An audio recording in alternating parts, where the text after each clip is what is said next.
Your arrival reminds me of the grand occasion when Penacony was first established. I was still a young, bright-eyed lad back then, lured here by the watchmaker's ads, full of zeal and ready to make my first fortune in life. Once, during a particularly grueling day, I passed out and was resuscitated by a drink from Mr. Sousa. That sweet taste has since been etched in my mind, and that was what drove me to create the Soul Glad that we all know and love today. The dream-chasing era was truly a wondrous time. Oh, I miss those days, and the watchmaker. Scorched Sand Hall is my homage to that time of boundless possibilities. I wholeheartedly hope you make it to the finish and emerge as the next superstars of Penacony. Now then, is there anything you'd like to say before the competition officially begins?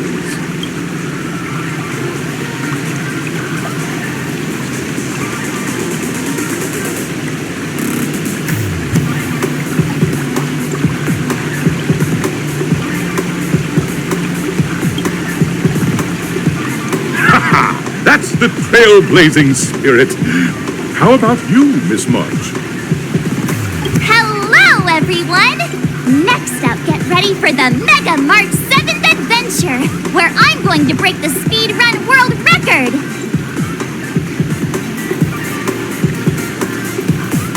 Trailblazing into the uncharted and challenging the limits. That's Miss March 7th for you. How about Miss Firefly? I hope that by the end of this journey, everyone will have achieved the outcome that they hoped for. Ah, a wonderful wish! Miss Himiko, what are you expecting from your team? Safety first, everyone. Simple words, but full of warmth.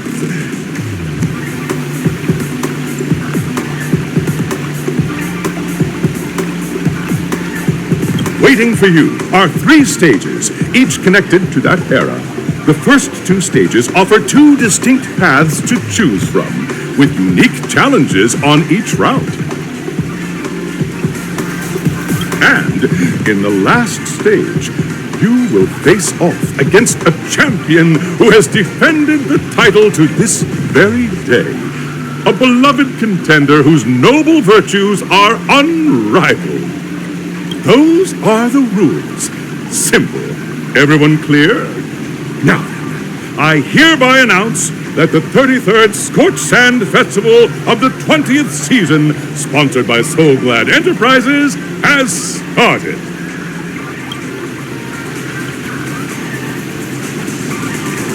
Everyone, as the Charmony Festival is drawing closer, we must reach the end as quickly as possible.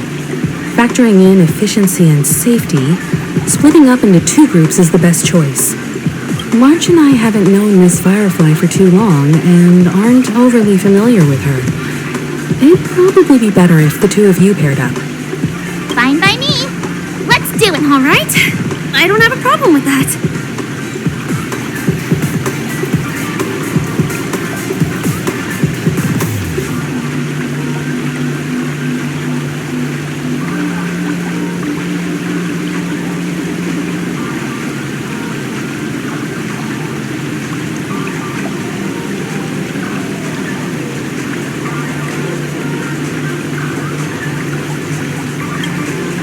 We'll split into the assigned groups then. Let's not waste time.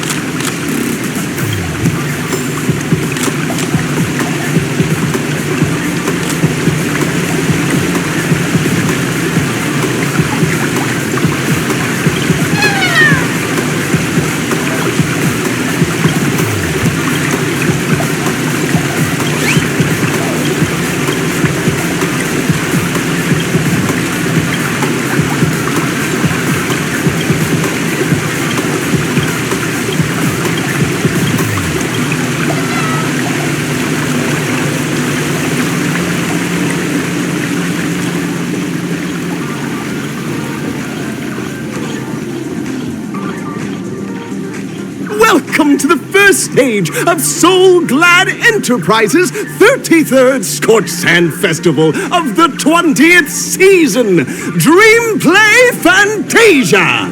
In this stage, you can choose between two challenges, the School of Acting or School of Action. In the School of Acting Challenge, you have to complete 3 performances from 3 scripts and move the panel judges. In the School of Action Challenge, you have to defeat 3 groups of enemies convincingly and reach the end. Now, make your choice.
The stage of dreams for those who dare to dream. Welcome to the School of Acting stage. Step onto the stage and move the judges with your heartfelt performance. The next cosmic star of Penacony could be you.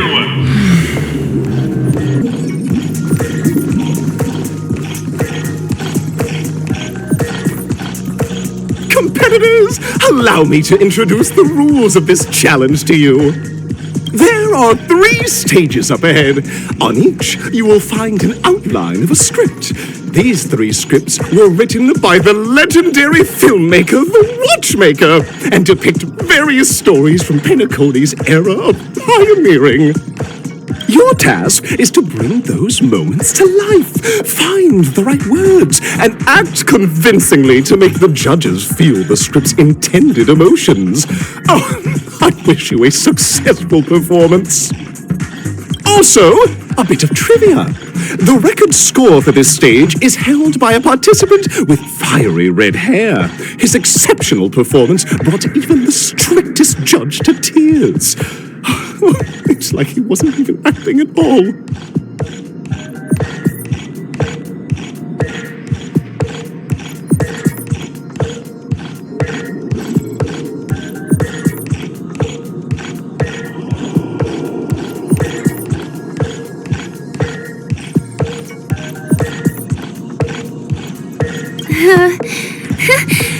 We are running out of time, so let's get this over with quickly.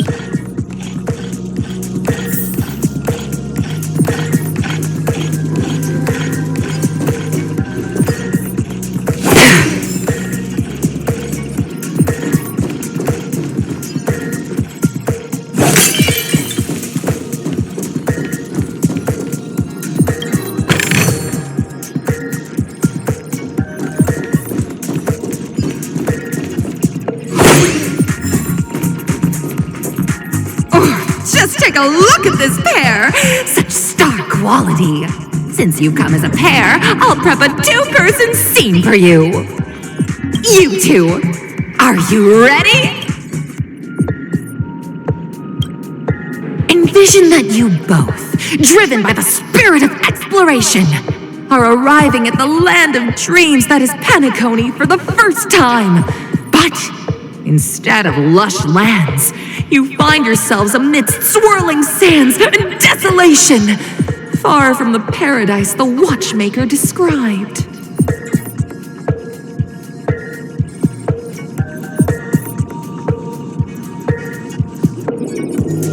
You're driving an old clunker through the wilderness of the dreamscape, braving the cold wind, choking on the dust, and suddenly, a fierce memory zone meme blocks your path. Now, Miss Greyhair, what line would you deliver to express your disappointment in Penacony?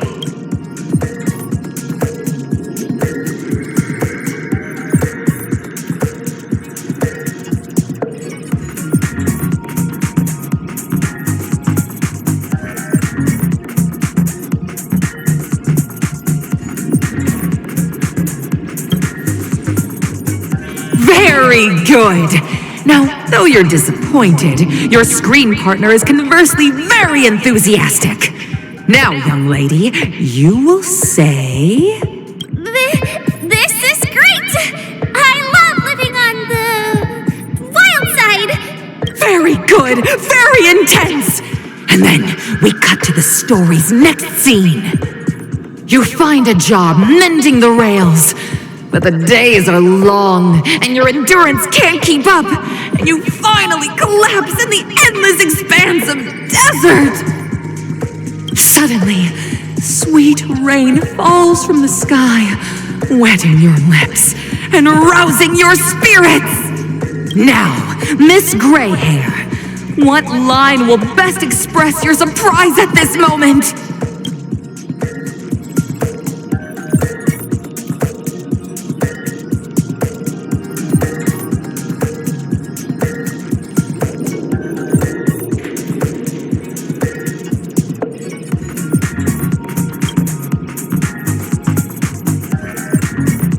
But at this moment, your partner yet gazes into the sky, both her eyes closed. The raindrops fall, blurring her vision, and she tragically says, Perhaps we were never meant to succeed. Right? Fantastic! Both of you have an incredibly solid foundation in dialogue delivery. However, lines aren't everything in a performance. Please continue this story on the second stage. Up next, you'll be challenged with a body language test. I hope these tests won't take too long.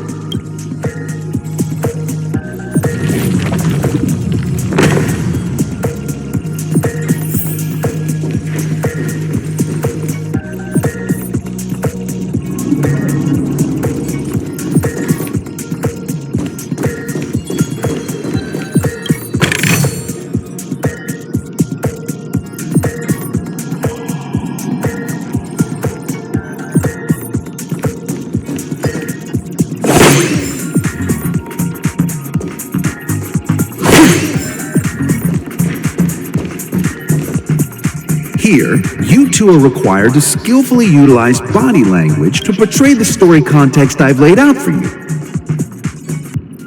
Picking up from where we left off, a heavy downpour saves you both stranded in the desert. This rain quenches the anger in your heart. You look to your companion, now completely devoid of fighting spirit, wanting to comfort her. At this moment, what should...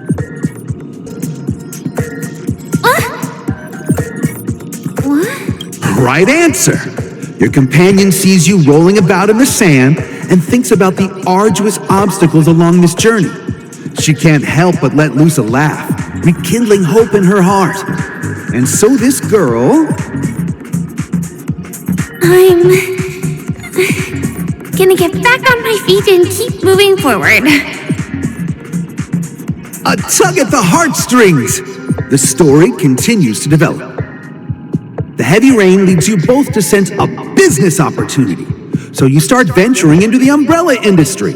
But just as the business begins to pick up, competitors start flooding the market with low-priced goods, squeezing your market share.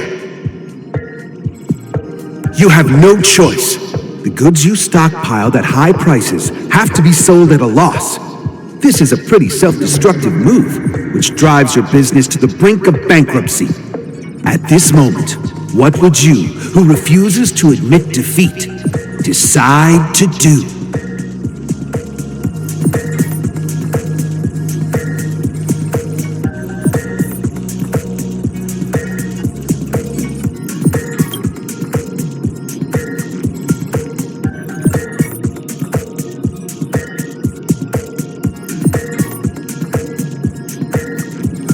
fantastic. But it's a pity your friend does not agree. Seeing that you're up to your eyeballs in debt, she sees nothing but despair in her future. And then... I leave Penacony in utter disappointment. Is that okay? Of course! Absolutely! I was this close to tears! Both of you possess exceptional acting talent! However, the true test is yet to come. You're about to encounter the harshest judge this show has ever seen. You'll need to rely on perfect performances if you want to win them over.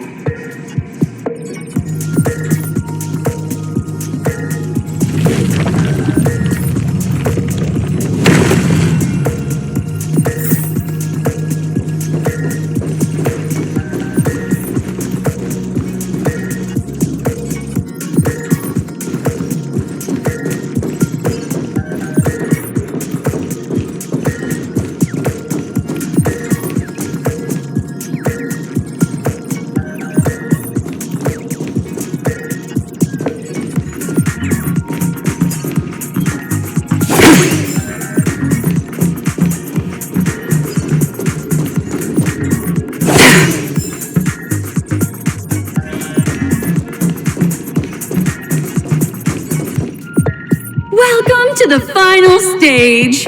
Actually, all the scenarios that you previously encountered were all from the film Once Upon a Time in Dreams. Two companions arrive on Penacony with nothing but a dream. Their desire for achievement is met with continuous setbacks. Ultimately, one continues on, despite spiraling into debt, while the other concedes defeat and leaves. Many years later, their paths cross once more in the thriving Penacony.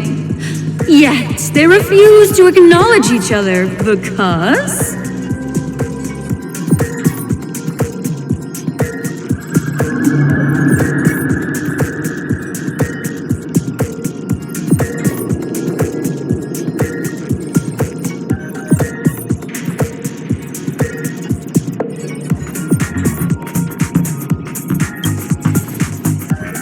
Against the backdrop of a revitalized Penacony, the joy of reunion mixes with the sorrow of past separation, the awkwardness of being strangers, and the shyness of a long-awaited encounter, all converging at this very moment.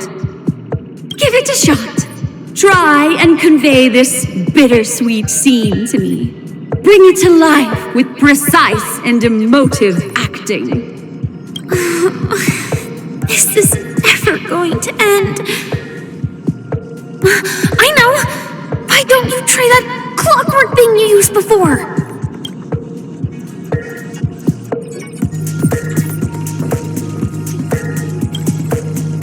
Your performance is far from satisfactory.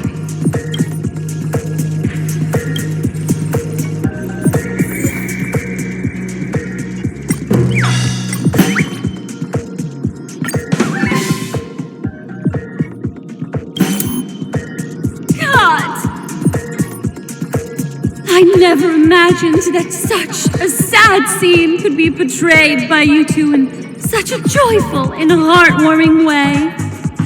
Two people sharing a long cherished friendship, as if time and status meant nothing to them. Huh? But we haven't even done anything! Is his imagination running wild again? Brilliant! Your portrayal outdoes the original. It's simply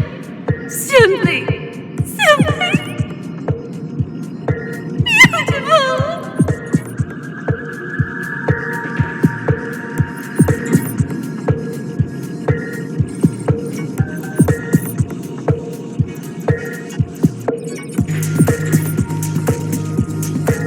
We have passed the test.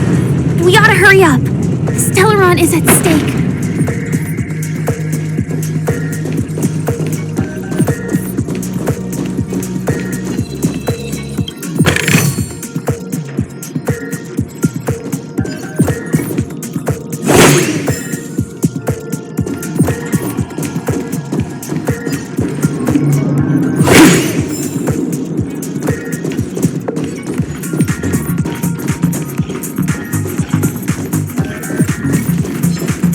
Stream forth the gleam of old blades.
Congrats to both of you for clearing the stage, but more importantly, are you having fun? Fun is more important than success. Look at the time! You finished much faster than that red-haired contestant did. That red-haired contestant? Who is that exactly? You'll find out eventually, but only if you clear the next test first. Welcome to the second stage of the 33rd Scorched Sand Festival in the 20th season, sponsored by Soul Glad Enterprises. Gunfire time! You have the option to choose gunfire and undergo Brother Hanu's trial, or time, where you'll face Clucky's trial. And now, make your choice!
friends. Welcome to the wonderful world created by the Watchmaker. Awaiting you up ahead is the titular character from the beloved Clocky animation, Clocky! It's said that the Watchmaker dreamed up the idea of Clocky when he was just a boy. Back then, he was merely an apprentice in a clock shop, and one night, he dreamt that all the broken clocks started sprouting arms and legs. Like a skilled pilot, he steered them towards the right path. As a classic figure who grew up with many, Clocky truly shaped a generation, solidifying the Watchmaker's pivotal role in popular culture. Contestants, may you have a wonderful time with Clocky. The trial of time. I hope it won't waste too much of our time.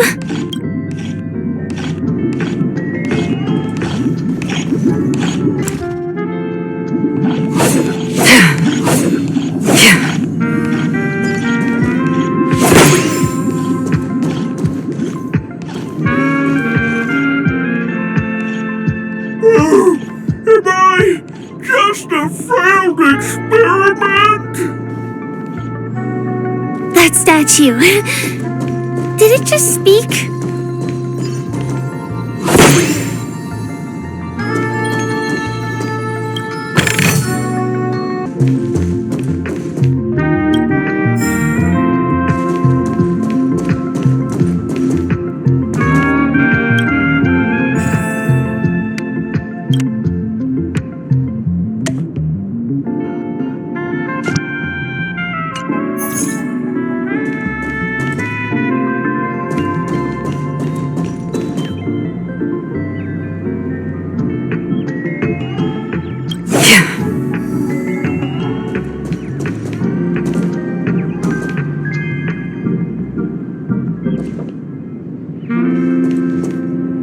Am I just a failed experiment? I'm just an expendable failure of a clock, aren't I?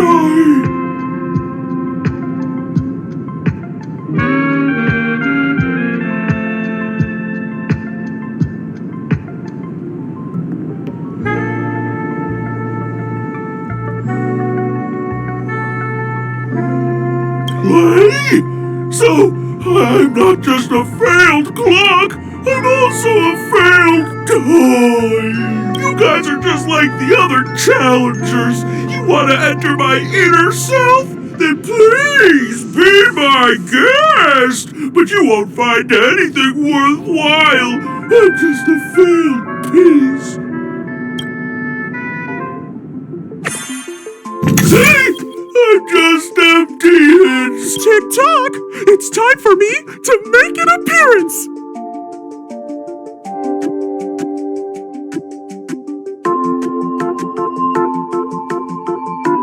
Clocky?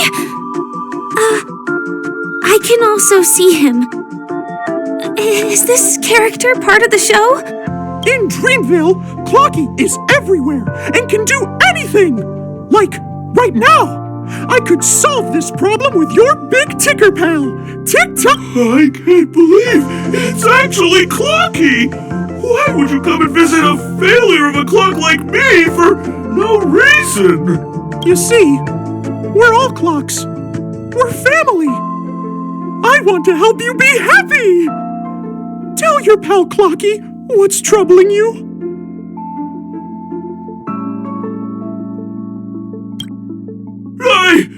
I came across a startling revelation yesterday. Apparently, Dreamscape Ticker isn't the same as Clocky at all. It's just a discarded prototype from Clocky's early development. Please, just leave me be, Clocky.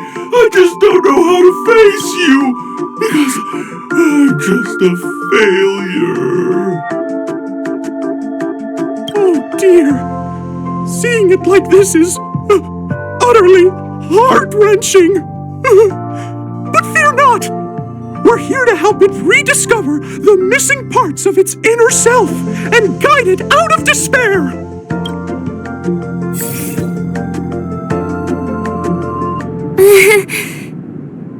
I guess even troop members can experience existential crises. Don't worry, miss. I've already pinpointed its missing parts. Over here, my friends. Better use that hamster ball night speed.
Stream forth the gleam of old blades.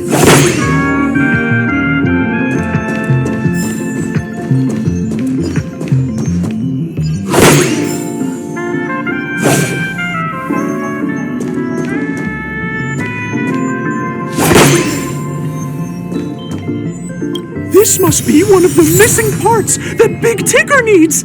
That's great!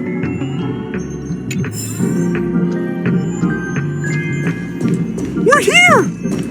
There's a missing part on the opposite side. But how do we get over there? There's also a dream side left here by a Dreamweaver. We're running out of time. We'll have to use it if necessary.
Tick-tock!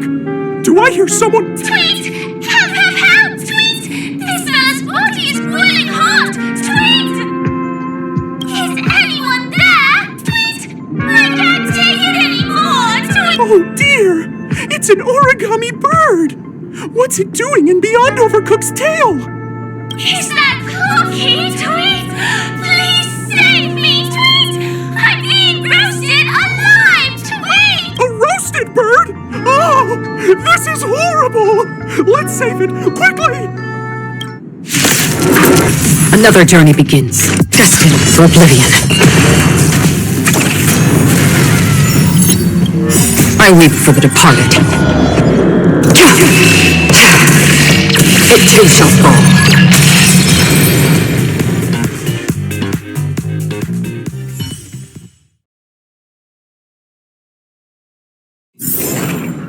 Another blood debt repaid.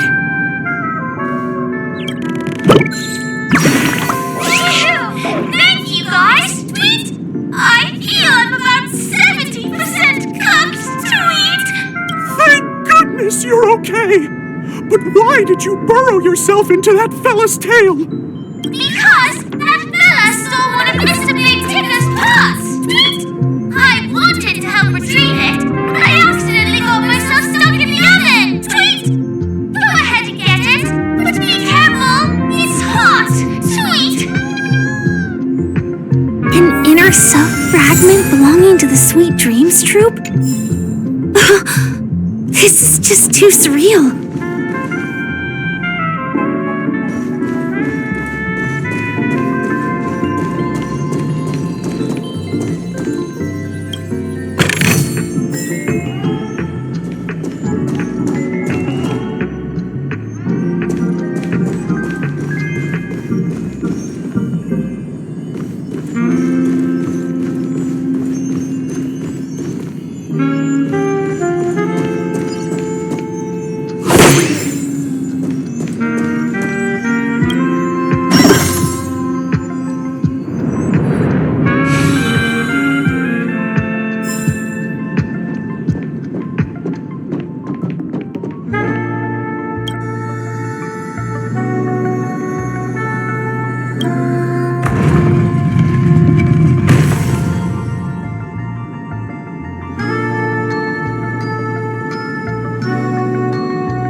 Stream forth the gleam of old blades.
gathered all the missing parts.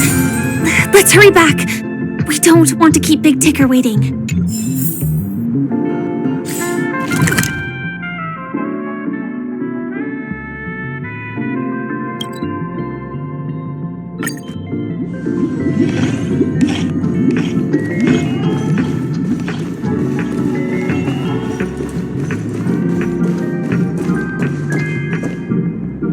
We're back! As long as you have these, you'll be able to find closure. Tick-tock! Wow! This sudden surge of joy! It's working! Tick-tock! Next, we just need to enter its emoscape, help connect its pathways, and we're done!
What's going on in here?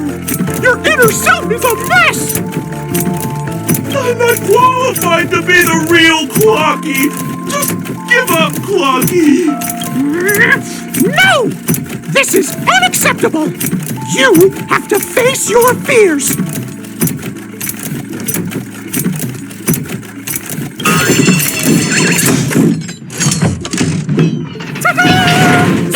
Success!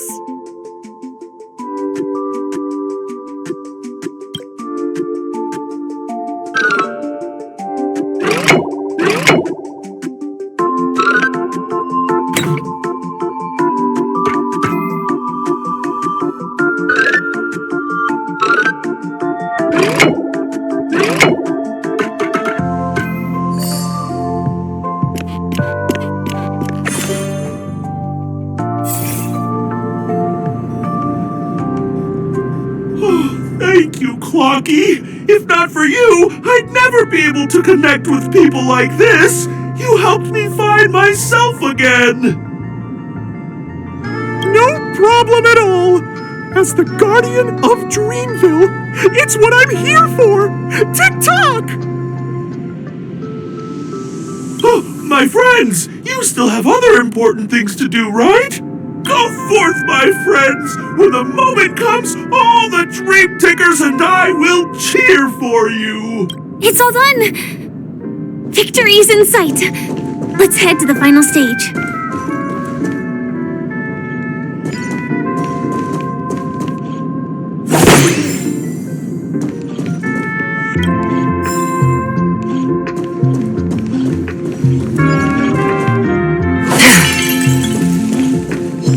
Stream forth, the gleam of old flames.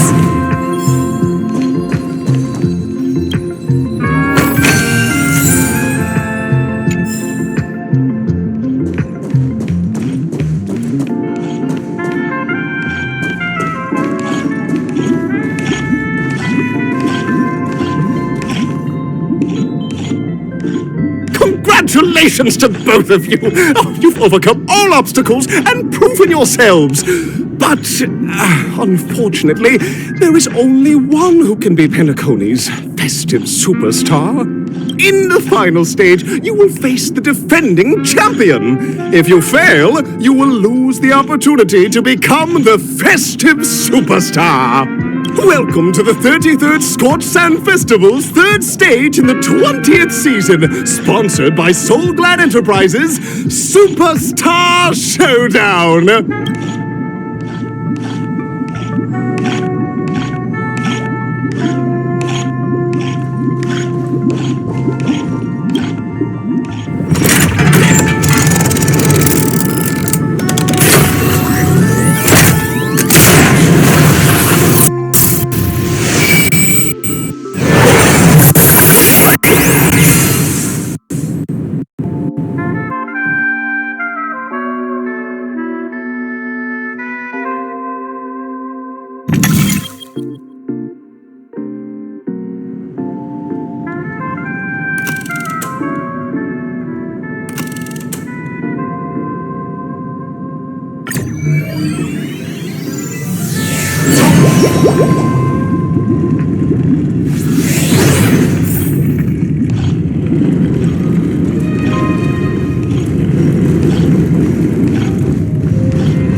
No way.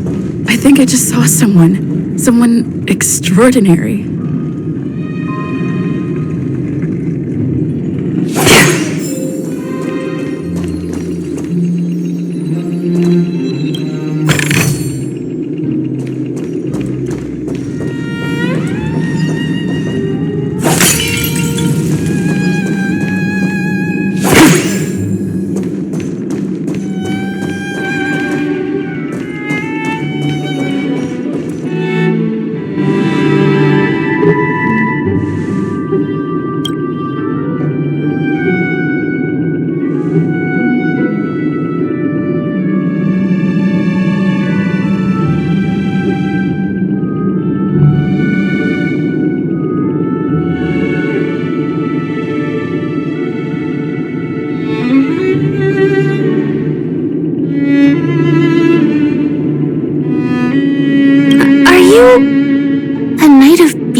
Behold, this symbol of pure... Decided to play your ace, huh? The flesh wound! Still waters of oblivion. Let the duel commence. Put forth all your might. No dirty trick. Watch your head.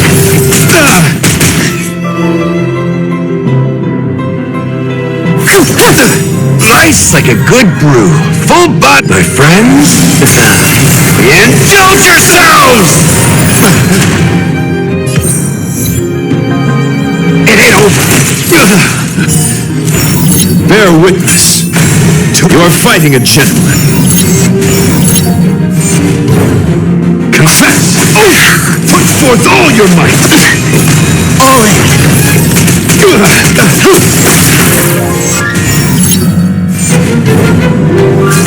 Pledge thy loyalty. Put forth all your might. All in. Relax. Watch your head. Good times never last. Time to say bye. Boom. Confidence. All in. Spend freely. The dice have been cast. Bust.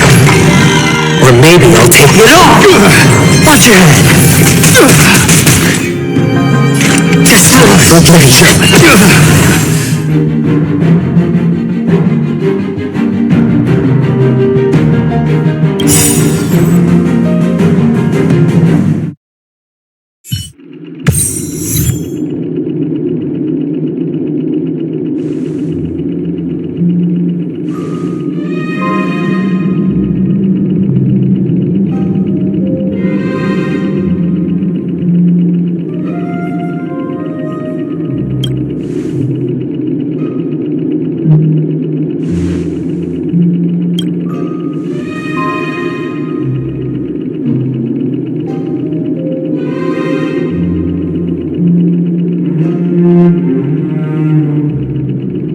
We don't have much time.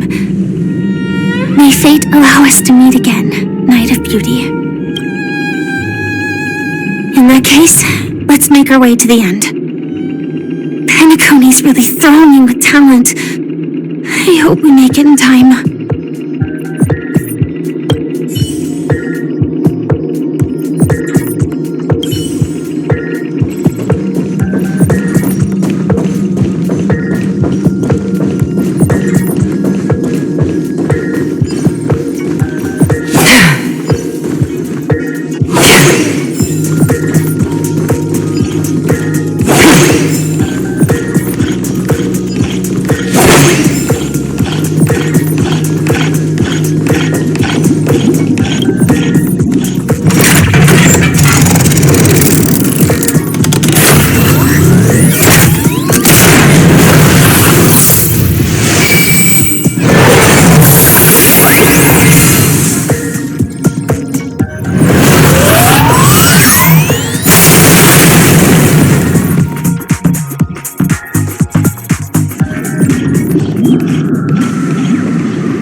Congratulations to the both of you on becoming the festive superstars of this year's Charmony Festival before entering the Grand Theater.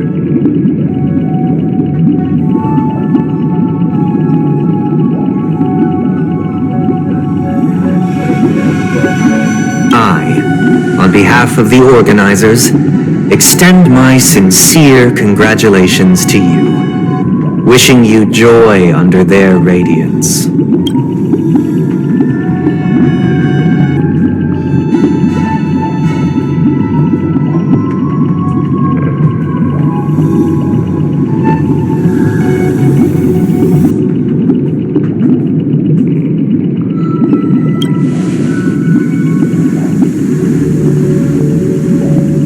As previously promised, my sister, Mr. Yang, and I have met with the Dream Master. We delved into the truth about Penacony and its Stellaron, and have come to a consensus.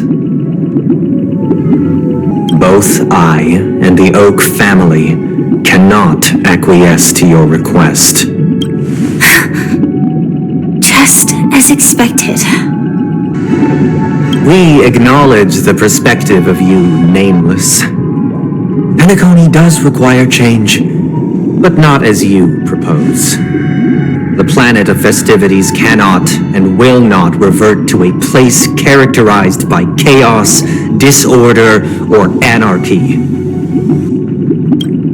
Through your journey of overcoming obstacles, you must have glimpsed the essence of that era. The vulnerable ruthlessly eliminated, equality non-existent, common folk living precarious lives, eking out a dreary existence. Ultimately, only heroes like yourselves manage to achieve success. But I would dare ask, if you did not possess the special status of having a Stellaron, and you were but an anonymous and frail member among the masses, which Penacony would you prefer? A dystopia for the survival of the fittest, or a sweet dream paradise for all?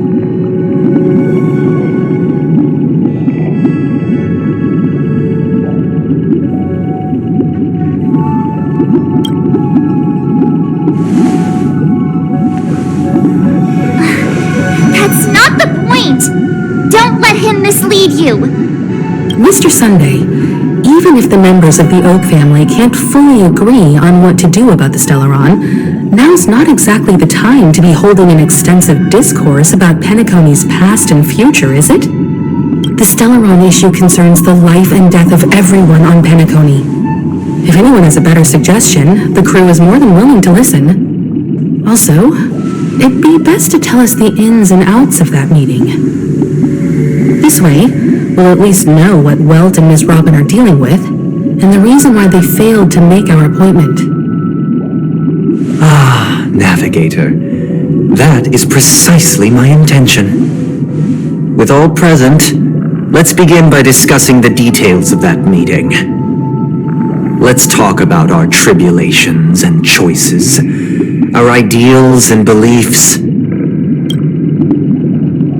and our final course of action, the only path to take.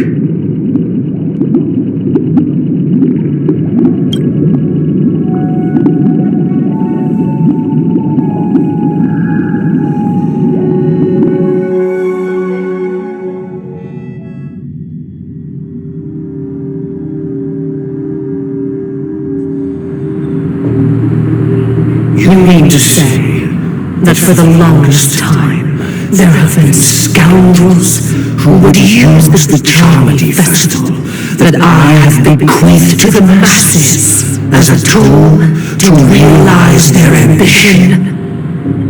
Indeed, Dream Master. Once the Charmony Festival begins, the Stellaron's powers, along with the song, will be broadcast across the entire planet of Penacony. And then everyone in their dreams will be unable to awaken.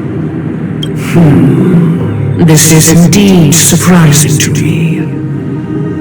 The dreamscape is maintained by the collective effort of the 5 families. If someone were to use the Charmony Festival to recklessly disseminate the power of the Stellaron, this individual must hold a position of great authority.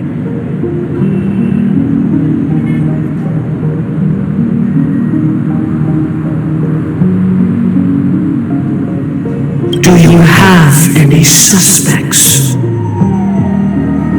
I'd like to ask, did you really not know of the Stellaron's existence? I would have never thought that this nameless would point the spear at me. Quite astonishing indeed. If I have offended, the Astral Express extends its sincere apologies. But the current circumstances are dire and leave no room for meticulous inquiry. We're doing this out of concern for the Dreamscape's safety. So, if you could, please alleviate our concerns. Dream Master, it's just to prove that the Charmony Festival has nothing to do with the Stellaron. If we're being overly cautious, I will return to the stage to offer tribute in song, just per the arrangement. Sunday, Robin, I've watched you two grow up and know your dispositions like the back of my hand. Both of you, right now, can surely be lauded as their most devout advocates. I already know your resolve. The magnitude of this matter is enormous and cannot be taken lightly. Since Mr. Yang has asked with such earnestness, I will personally respond in kind. If there is a need, the entire Oak family will be mobilized to heed your call. Sunday, might I ask you to beseech them to cast their light unto me and question me in their stead, so that no lies may be concealed? I will do as you command. Robin, could I trust you to be present as a witness, to document the truth, and to proclaim my innocence, so that all slander may be utterly dispelled? I will do as you command. May thy will be carried out on earth, just as it is in the heavens. Oh, triple-faced soul, please sear his tongue and palms with a hot iron, so that he will not be able to fabricate lies and make false vows. Let us begin. There is nothing else to prepare. Understood. Question. Have you devoted your life to your god, never worshipping other gods? Naturally. Do you love your god as you do yourself, always heeding their admonishments? Naturally. Have you strayed from the path expected by your god, betraying their name? Never. Have you ever been inordinate with your asks of your god, coveting more than the foundation of the creation itself? Never. Then, a final question. Do you swear to fulfill all vows, past, present, and future? With the Eon as my witness, if I do not deliver on my words, or if I renege on my vows, may I be cursed in accordance with divine law. They have seen your faith, and have endorsed your faith. With this, it can be evidenced... Just a moment. What is it, Mr. Yang? I have another question I hope to have answered. To my understanding, the family's harmony and prosperity have never relied on so-called divine laws. The god you both mentioned, are they truly Shipe? Mr. Yang should know that those belonging to the family toil together as if they were kin, embracing solidarity and unity under their light. All duplicity is laid bare before the harmony.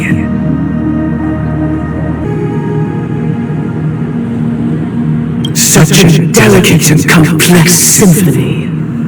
Which other god could perfectly harmonize this if not for the Great One. She Perfectly harmonize it. Therein lies the problem. It isn't an outsider lurking in the shadows who changed the harmony, but a dissonance that has surreptitiously emerged from within this very symphony itself. In the distant past, there existed an eon. With one flick of the wrist, they crafted the laws of the cosmos. Their followers formed the Beyond the Sky Choir, spreading solemn and reverent hymns throughout the universe. Later, they fell. The route traversed by this eon clashed with the harmony, ultimately being absorbed and fused into it. The chorus that once reverberated across worlds fell silent, and when it echoed anew, it was transformed into the hymn of harmony. Though an eon may perish, paths with no masters still linger. In the all-forgiving harmony, echoes of bygone dissonance may subtly arise. Mr. Yang, being overly astute can be a detriment. Especially when you find yourself alone and without allies. So this is how it is. For the sake of our grand cause, Sunday, please afford these two an opportunity to rest. What?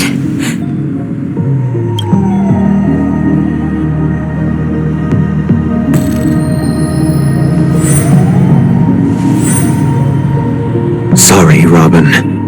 It's just you. I did not wish for you to know this. It's a pity that things have turned out this way.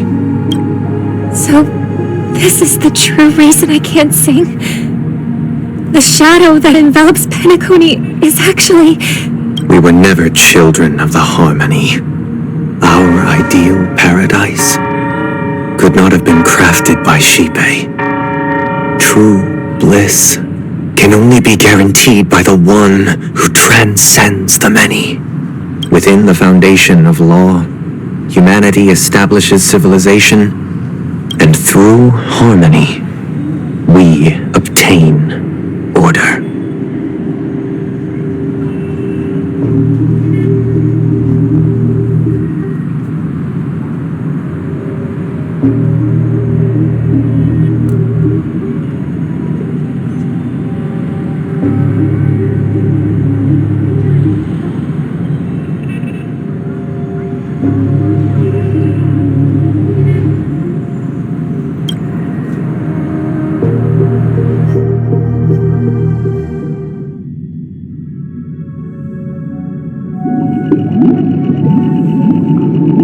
Unbelievable.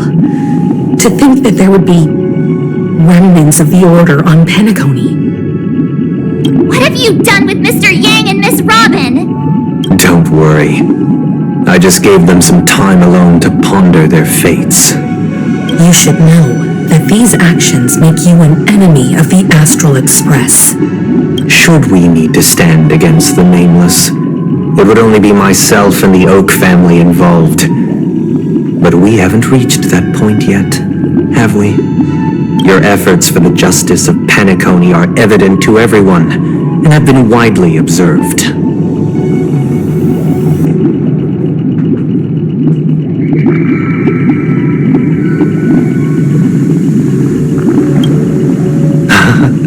Patience is a virtue. However, I won't hold it against you. On the contrary, I'm here to make my intentions clear.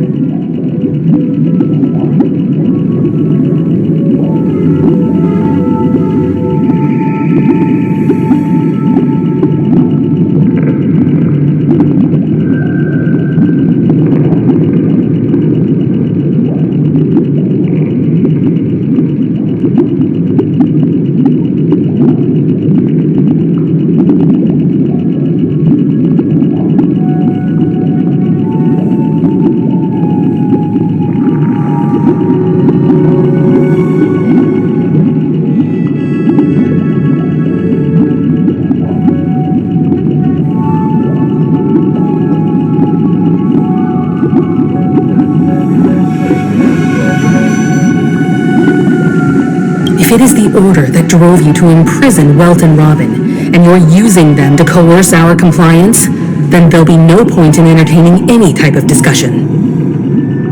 You're mistaken, Miss Himiko. They are in very safe hands, and just as the family has always proclaimed, no one can be harmed in the dreamscape, least of all in the beautiful new world belonging to the Order. Penacony and the entire universe have witnessed far too much innocent bloodshed. The strong wield their blades against the weak, and the victors push the vanquished to the brink of life. Natural selection. The world abides by this principle, establishing the well-being of humanity atop the corpses of the downtrodden. Only we, or rather, I, possess the power to put an end to this farce.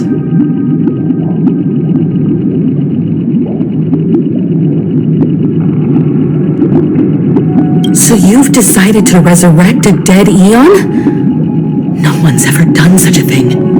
If Miss Himiko is interested, let's draw back the veil and speak candidly. I've always firmly believed that people can understand one another through peaceful means. I'm willing to divulge the unembellished truth as to the intentions of the Order's Pathstriders, so that you will make better judgment for the Astral Express, for Penacony, and for this stretch of the universe.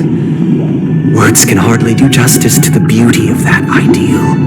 So, come with me, everyone. Let us retrace our steps and see once again where this road leads.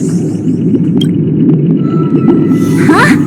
Where'd he go? Welcome. This isn't any location in Penacony's dreamscape. It's my inner world. The reason the scenery before you remains unchanged is because your consciousness has drawn on similar concepts to fill in the gaps.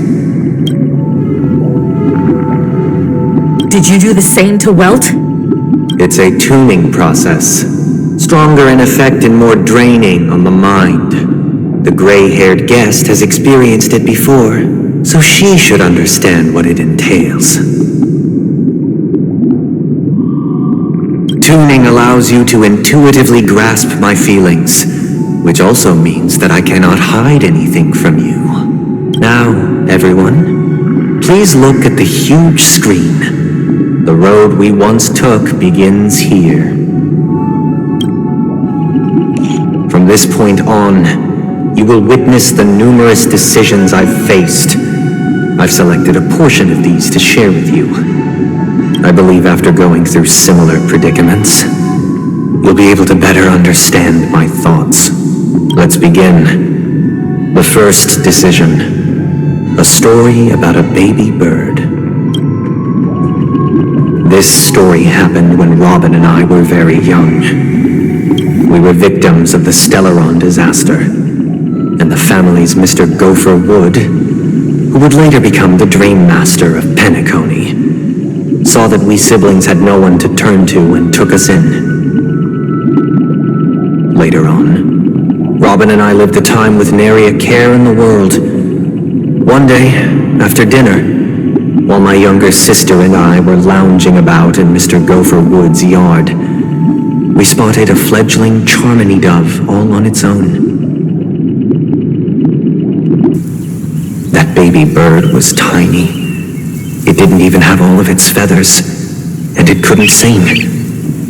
When we found it, it was already on its last breath, having fallen into a shrub, probably abandoned by its parents. We decided to build a nest for it right there and then. However, thinking back, that winter was unusually cold, with fierce winds at night in the yard, not to mention the many poisonous bugs and wild beasts in the vicinity. It was clear that if we left the fledgling in the yard, it stood no chance of surviving until spring. So, I suggested we take it inside, place it on the shelf by the window, and asked the adults to fashion a cage for it. We we decided that when it regained its strength enough to spread its wings, we would release it back into the wild. The tragic part, something that we'd never considered, was that this bird's fate had already been determined long before this moment. Its destiny was determined by our momentary whim. Now, I pass the power of choice to you all. Faced with this situation, what choice would you make? Stick to the original plan and build a nest with soft net where the Charmony dove fell, or build a cage for it and feed it, giving it the utmost care from within the warmth of a home. I eagerly await your answer.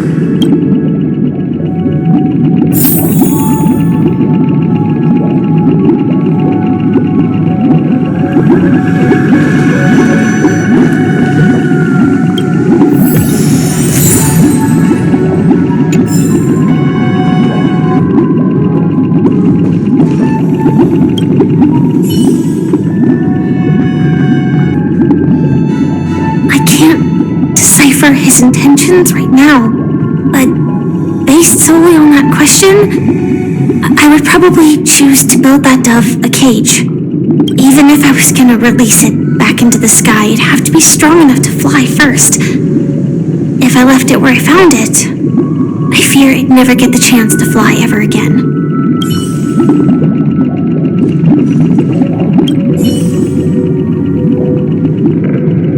It looks like he really has no intention of imprisoning us.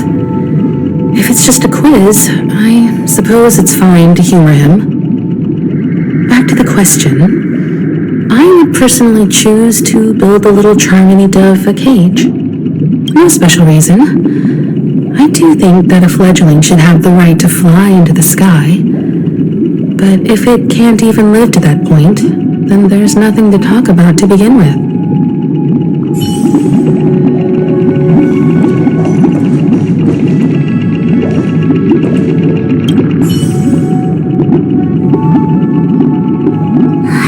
Just casually throws this kind of question at us? What exactly is his deal? But fine, I'll answer, I guess.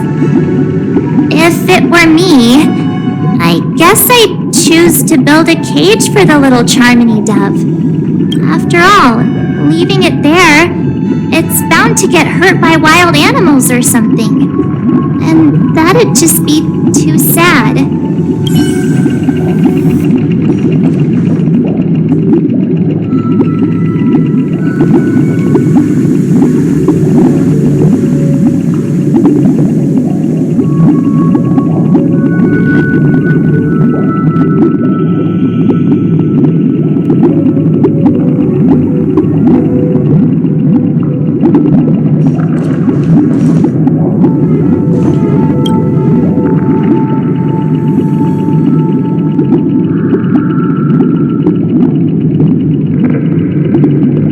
Interesting. Since you've made up your mind, allow me to reveal what fate this choice will bring to the fledgling. From what I've observed, there are at least 3 predators in that yard that prey on small birds. The Vosicle scorpion, Asdana wolverine, and the Huntington winged snake. Even if they shy away from humans, these animals are still near apex predators in a fenced location like a yard. In such a location, only one fate awaits that little Charmony dove. A painful death. As for the choice you made, I am deeply sorry. Now, let us advance to the second decision. This story happened when I was appointed as Bronze Melodia, a position exclusive to the Oak family, charged with listening to the problems and vexations of Dreamscape residents and providing them with the relevant guidance. It was during that period that I had the opportunity to hear voices from all corners of the Dreamscape. Joy, sorrow, arrogance, regret, the complex tapestry of human nature that formed the world, and I was fortunate to catch a glimpse of it. He was a dream chaser and an illegal stowaway. Just like the rest of them, he came to Penacony in search of a better life, except that, to most people, the price he paid, I suppose you could say it was everything. He told me, I sold everything I could at home. The house, the land, even his 2 children. He said he could not afford to raise them, and that at least they could eat if they lived as slaves. He had a plan in place. He would buy back his children once he had made his fortune, and enjoy Penacony's beautiful dream with them. Alas, his plan to smuggle himself was somewhat clumsy, and he was sniffed out by those pig-headed hounds. After hearing the Dream Chaser's story, I immediately appealed to the Bloodhound family to cease their pursuit. That way, at least he could live peacefully. But I was still too naive to the ways of the world. I did not anticipate that what I thought was a kind gesture would later lead to dire consequences. I'll tell you the outcome soon. For now, I'd like you all to make a choice. Will you do as I did and try to convince the Bloodhound family to stop their pursuit so that the Dream Chaser may live peacefully and realize his wishes? Or will you remain silent, leaving him to languish while the hounds are hot on his heels until his inevitable judgment arrives? I look forward to everyone's decisions. Who knows? Perhaps they might even alter the outcome of this tragedy.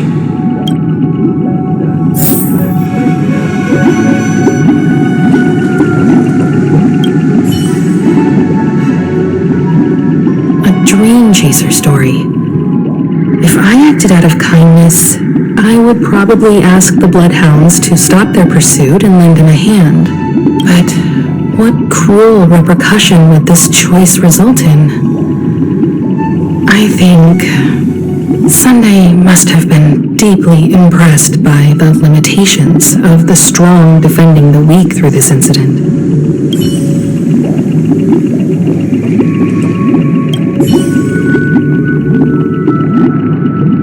This question... Surely it has some connection to the baby bird story. And this connection is precisely the breakthrough Sunday aims to use to persuade us. I'd probably choose to ask the Bloodhounds to cease their pursuit.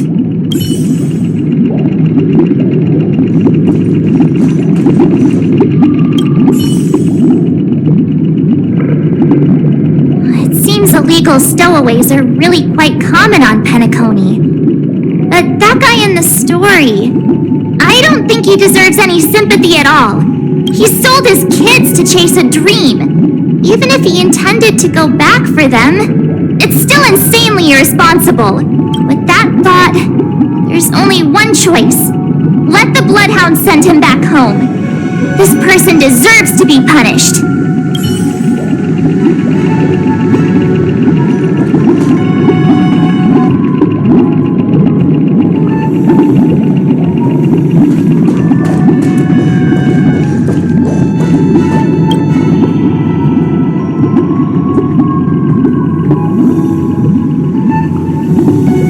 It seems you, like me, are pondering whether a different choice could have led to a better outcome. Sadly, his fate would only be more tragic.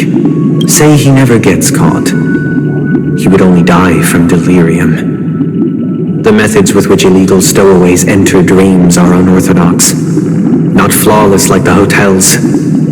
Living in the dreamscape would be a mere pipe dream, should he be apprehended. Could the hounds afford to turn a blind eye? The answer is a definitive no. They couldn't bear the resulting consequences, and thus wouldn't dare extend a helping hand. As to your choice, I once again offer my heartfelt apologies. Next comes the third and final decision, and the story this time is my own. This story happened the day I was appointed the Oak family head. At that time, Mr. Gopherwood was the current Dream Master, and as per his wish, we had a private conversation. What surprised me was that the Dream Master had only come to deliver a letter to me. He let me read its contents, and it was a letter from my sister. The letter contained the usual pleasantries, anecdotes from her travels, nothing out of the ordinary. Just as I started wondering how this letter related to our discussion, the Dream Master began to speak. Do you know who wrote this letter? My sister, of course. But why would you personally visit me to hand me a letter from my sister containing mere trivialities? To help you grasp the full scope of this issue. Do you know where Robin is at this moment? From what the letter indicates, she must be in Caspelina 8, correct? She's touring there right now. Correct. Has she mentioned anything about a stray bullet? A stray bullet? What? A war has broken out on that planet. It is because of this very reason that Robin chose this destination. To spread the word of the harmony. And to save the lives of that planet. She personally made for the front lines. She hoped to ease the people's suffering with song, and was willing to brave mortal danger to deliver the IPC's medical supplies. Unfortunately, stray bullets show no such compassion. Is she all right? If the operation was successful, she should probably be recovering in the field hospital. By the eon above, the bullet struck her neck directly, yet possibly as a reward for her consistent deeds of harmony. It didn't hit any vital arteries. Once you've attended to your outstanding tasks, it'd be advisable to write her back as soon as possible. Those damned savages!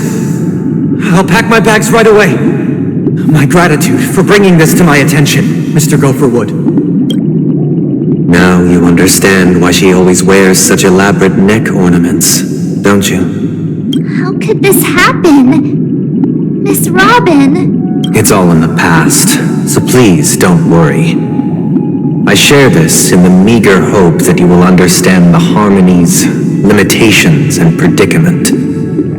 As grandiose as the strong defending the weak sounds, many times, it is nothing more than wishful thinking. Likewise, I've prepared one last question, one last choice. But rest assured, this choice will not have any grave consequences, because this is merely a figment of imagination, a nightmare that has haunted me through countless nights. If you ever had the opportunity to make a choice like I did, would you still support Robin's journey on the path of harmony?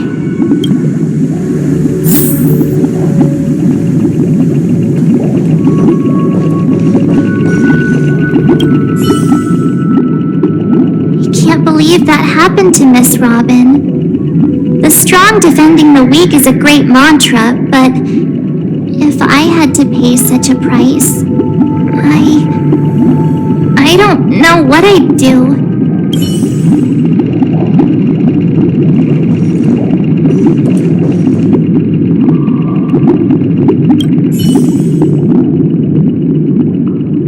I often feel like I've dreamt of similar scenes on certain nights. In the dream, I see blurry faces. I don't know who they are, but I sympathize with all of them, fighting for survival against some unfathomable force. Their confusion and fear are lucid to me, but I also remember They chose never to give up. Just like Miss Robin. If Mr. Sunday's question leaves you puzzled, you should find the answer from your own experiences with each trailblaze. Dangers and tribulations will surely follow. But would you ever back away? Would you stop march and gun home from reaching their next destination? I believe you had an answer of your own in your heart.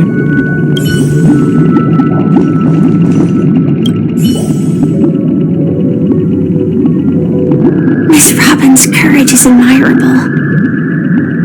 And here I was thinking she was just another superstar celebrity. But the fact that she's also Mr. Sunday's younger sister? No, I doubt he'd wish harm on his own flesh and blood, no matter how grand the ambition.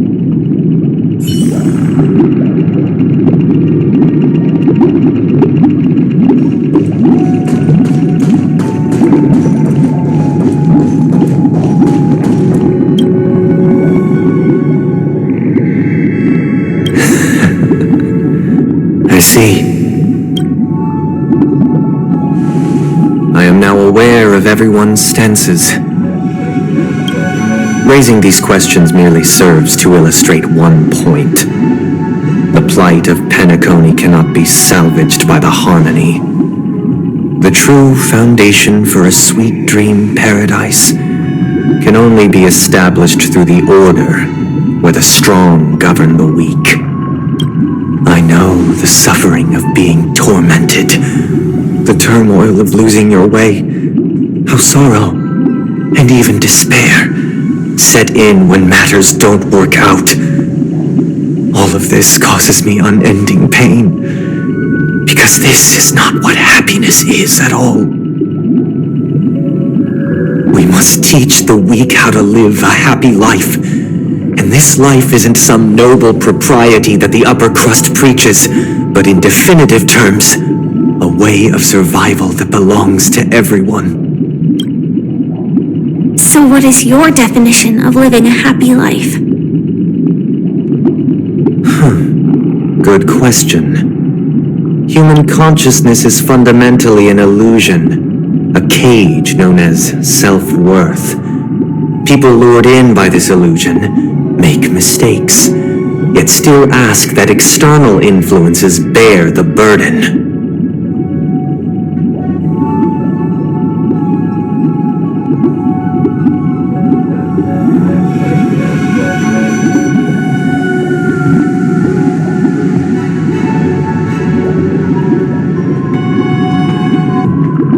When one mistake after the next permeates the masses, they become impossible to trace.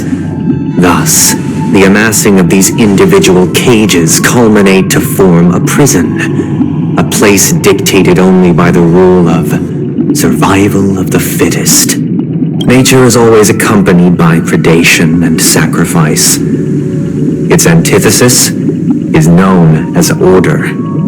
That is what I want to do. Unite people's happiness under the banner of order.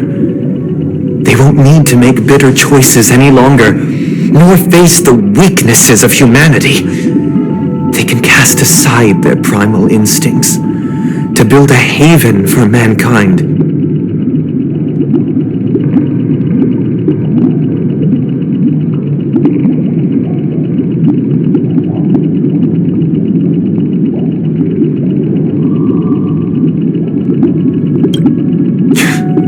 Simply describing thoughts is far too abstract, so allow me to provide a simple example. As you all may know, there are societal norms like weekends and long weekends that exist on some worlds. During these hard-earned rest days, people are given the chance to extricate themselves from the stresses of everyday life, allowing a certain tranquility to return to their souls.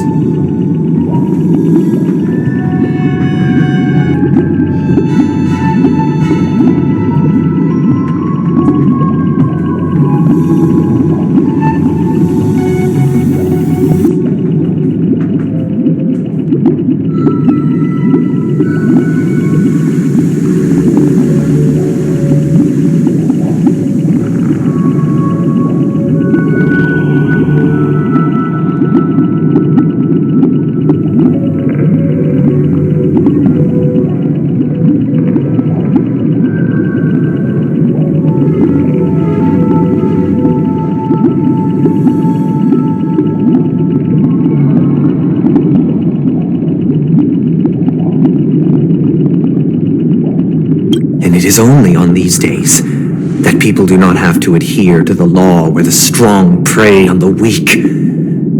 They can live out their lives happily during these brief intermissions. It's just a pity that 2 or 3 days are still too fleeting compared to the span of a lifetime. From where I stand, society's ideal system should be 7 rest days. Following Sunday, there should ensue a second, a third, and indeed an infinite procession of Sundays. This should be the face of the new world. Idyllic, eternal, peaceful days.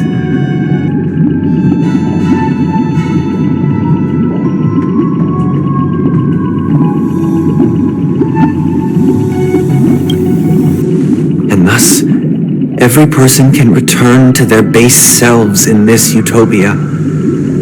Some gaze in reverence at the stars, pouring their whole beings into calculating the distance between us and the isolated world of Pagana. Meanwhile, some seek refuge in quiet corners, holding one another, unencumbered by the chains of unwelcome obligations. There would be no need to bear the hardships of reality. Only in this way can humanity face the inevitable end with the purest of spirit, living a life of dignity. This is what it is to live in bliss.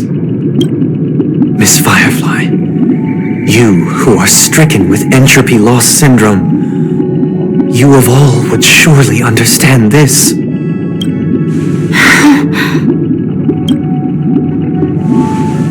It sounds like a flawless theory.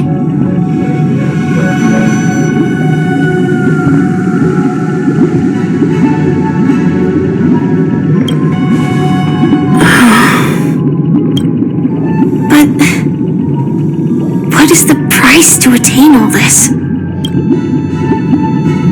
The cost is minute, merely a personal and eternal sacrifice. If this paradise is to be maintained for everyone, someone must remain trapped in solitary awakening until the end of the cosmos. Awakening.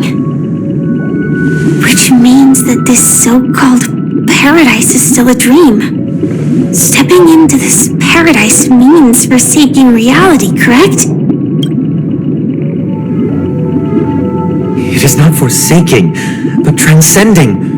Flesh, blood, sorrow, weakness. If the physical is the root of spiritual suffering, it is only logical that we defeat it.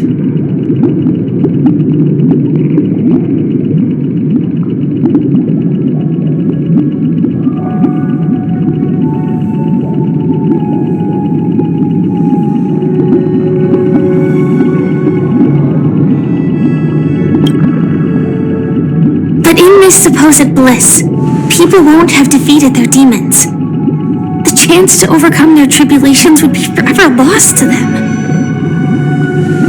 In other words, it is an escape. That's another way of understanding it. But there is no shame in escape. On the contrary, the seeds of escape exist in everyone's hearts. Don't you agree, Miss Firefly? And as to why we sleep, it is because we are afraid to awaken from our dreams. But this is not in conflict with the grand plan. Only in acknowledging this can we truly understand the frailty of human nature, and from there, show compassion and protection.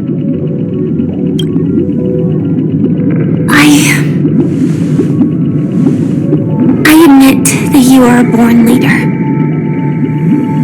Your perspective on humanity brims with pessimism. Yet you express compassion for all, even when your heart pities them. But unlike you, I live for the self. From my perspective, individuals making choices for themselves is their birthright.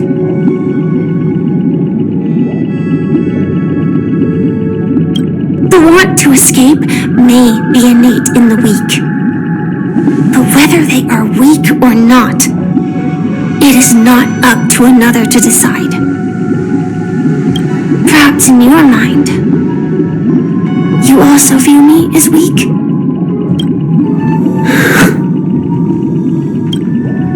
Because I don't think so. Since Miss Firefly has said her piece, the Astral Express will also naturally give you our answer. We'll leave it to you, just as Mr. Mikhail instructed before. Tell him our choice.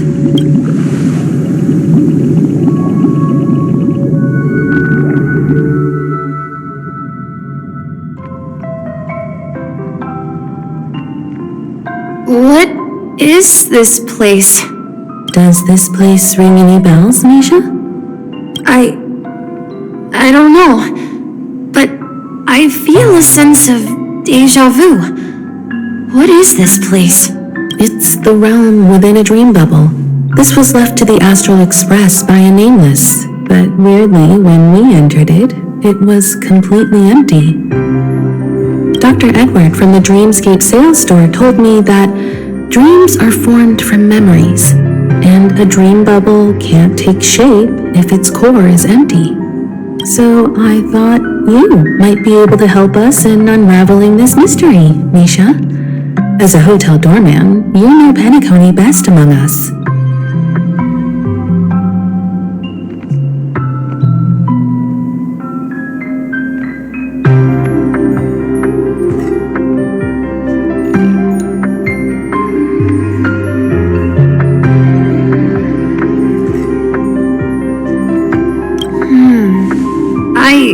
I don't know much about dream bubbles, but if you want to figure out what this mansion is, I'll do my best. I'm counting on you then. Himeko, I still don't get it. Why were you so sure that Misha had a connection with this dream bubble? I wasn't sure. It was just a hunch. But since Misha feels familiar with this place, my hunch might be correct.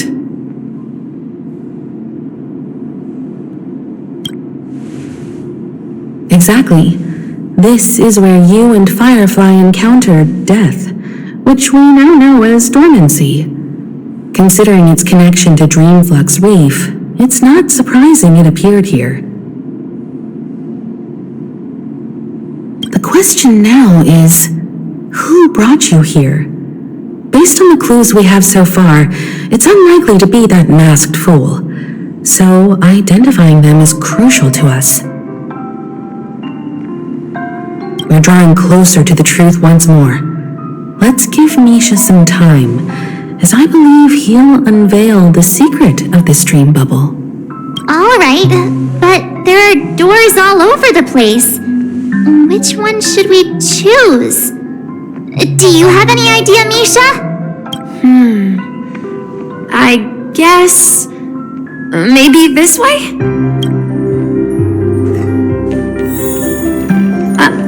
I'm not entirely sure, but let's give it a try.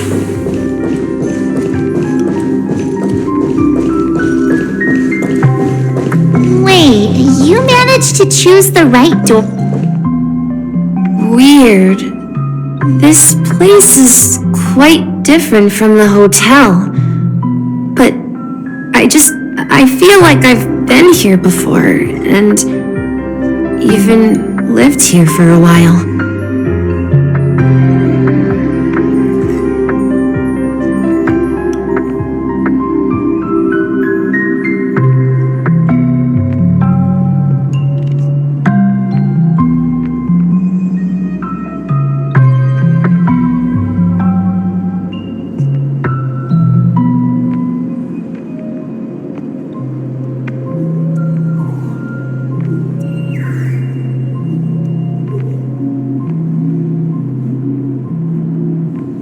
If I remember correctly, there should be a fireplace down that hallway.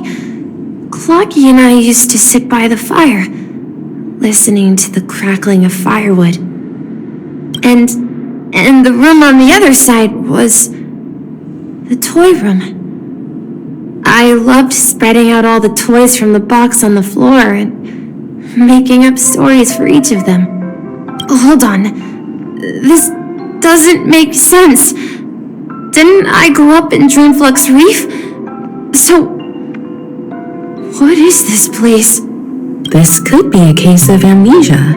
But don't worry, Misha. It's common for everyone to forget certain aspects of the past. Those memories haven't vanished. They're just lying in the depths of your mind. We can surely get them back.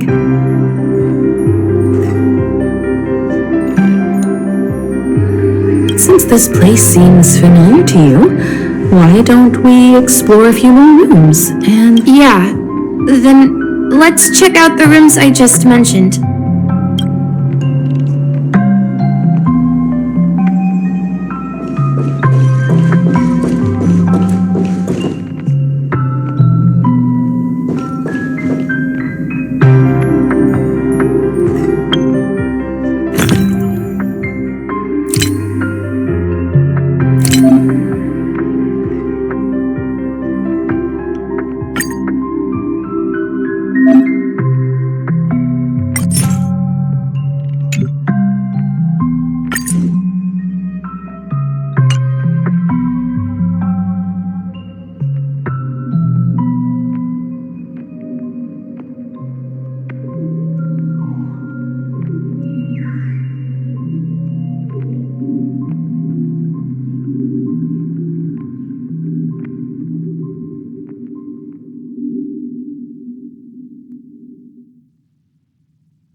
Mikhail, that's the name. Now we all know him as the Watchmaker.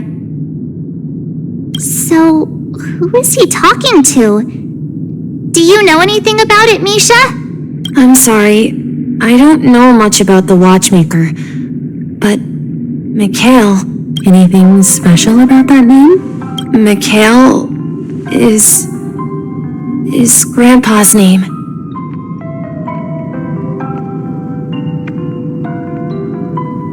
Grandpa? Do you mean you're the Watchmaker's grandson? But we haven't heard anything about the Watchmaker having descendants. And the name Mikhail is not rare. Perhaps it's merely a coincidence. Could you tell us more about your grandpa, Mikhail? Yeah, sure. He was a seafarer who fearlessly ventured into mysterious seas and storms. He was always on the sea and had lots of friends who accompanied him on his travels. He didn't want me to call him Grandpa because that would make him sound old. He believed he was still young. The name Mikhail was given to him by his parents, Haley and Elise, both renowned seafarers. Every time he came back, he'd share his logbook with me and tell me about his adventures at sea. I want to become a great adventurer, just like him. It appears that the seafarer has nothing to do with the Watchmaker. So, perhaps it's just a coincidence?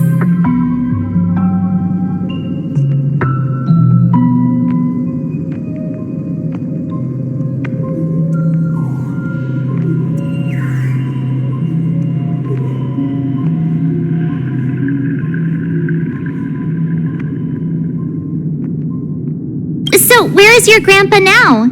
He went off on a new journey, and it's been quite a while since I last saw him. So, where has Clarky gone? Did he leave to protect Dreamville?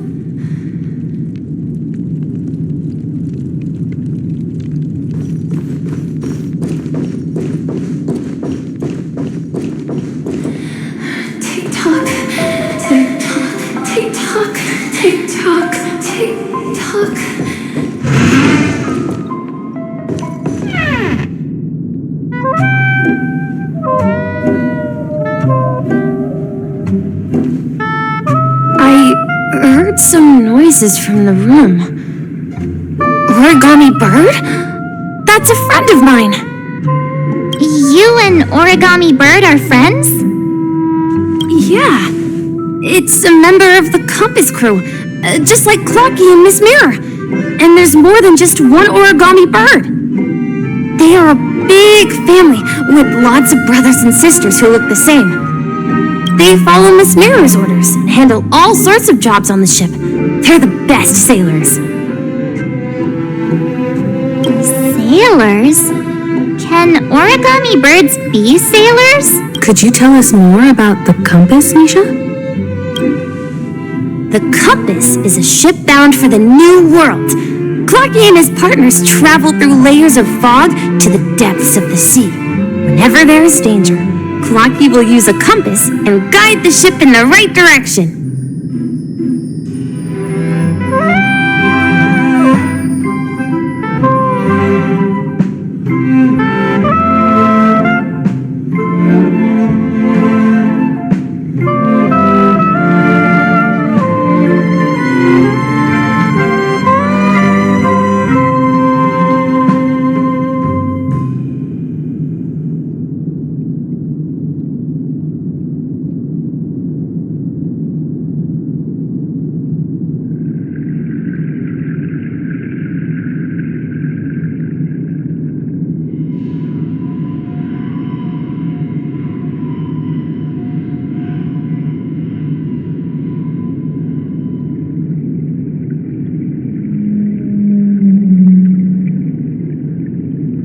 That's a great story.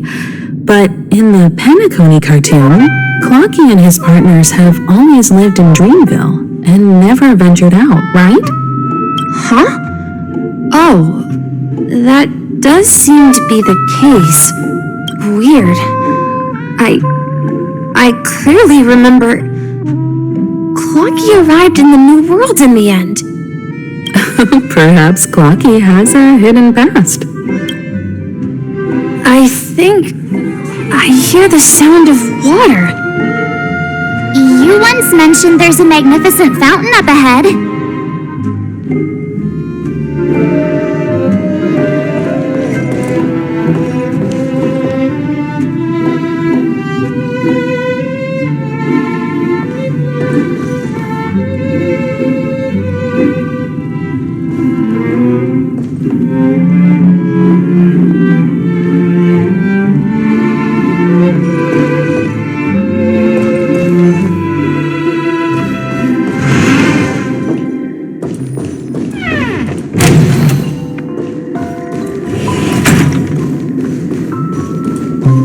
Look, there it is!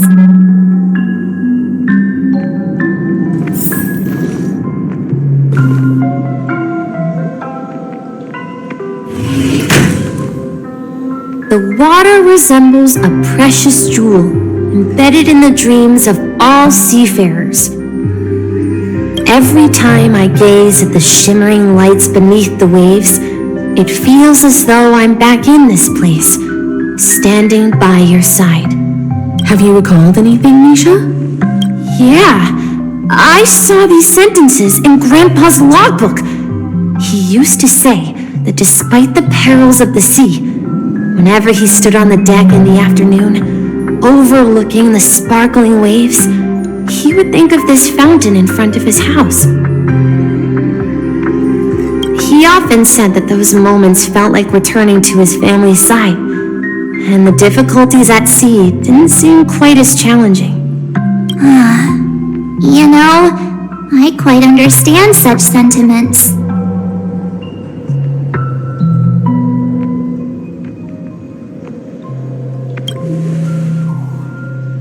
I'm not an elder. I was just being a bit sentimental. Perhaps every adventurer far from home carries a fountain within their soul. Even though the other side of the sea remains shrouded in the unknown, the fountain in front of his house serves as a compass, leading him back to his cherished ones.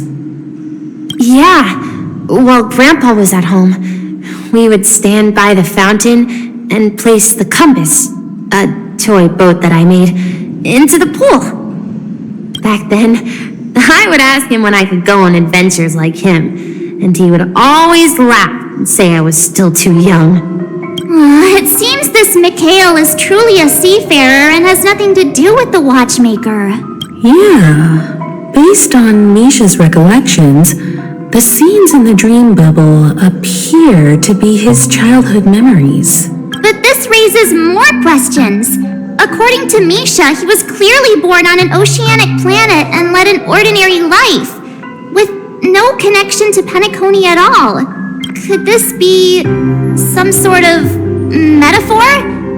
Perhaps the sea refers to the memory zone. I'm sorry. I don't know, but my memories keep pouring out uncontrollably, like water flowing from a fountain.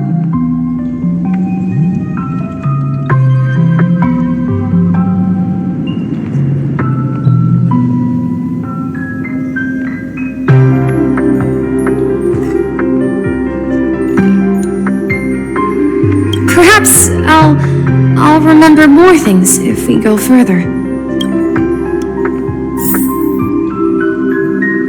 I wish to share your burden.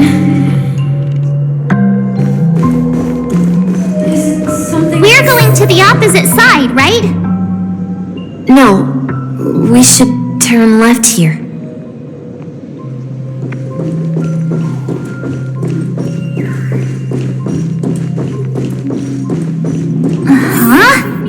Something feels different about this place. This is it. I remember this corridor. I want to go too. Up ahead is Grandpa's study. It was in that room that I saw him the last time.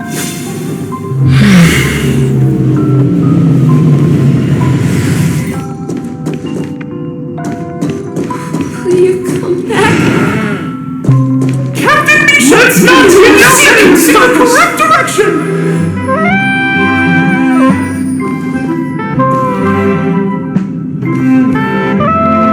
The atmosphere in this room feels totally different. Misha! You finally come! Lucky! You're here! Yeah. This is the room where we first met each other.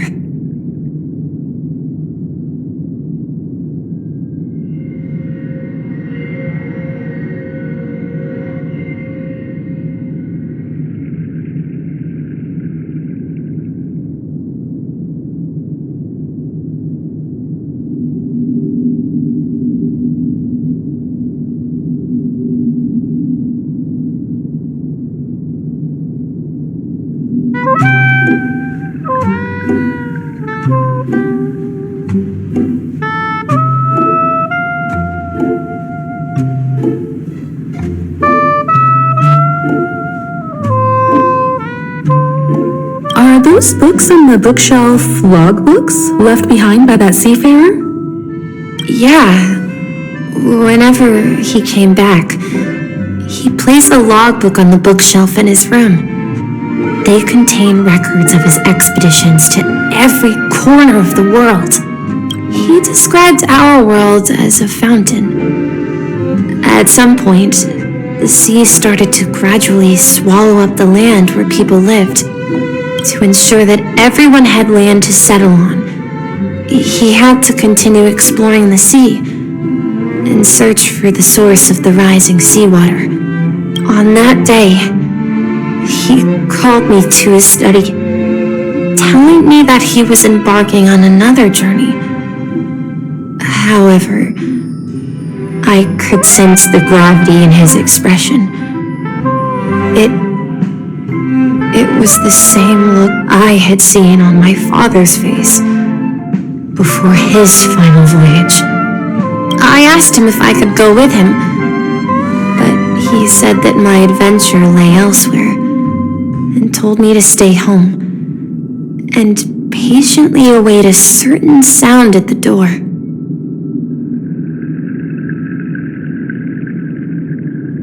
What sound? He told me about a vast ocean in the sky. An ocean of stars. He spoke of a train that transports children with a desire to venture far away, traversing the sea of stars without ever stopping. He said that he knew the crew on the train, and that he had asked them to take me along. He said the journey I had always dreamed of would start there.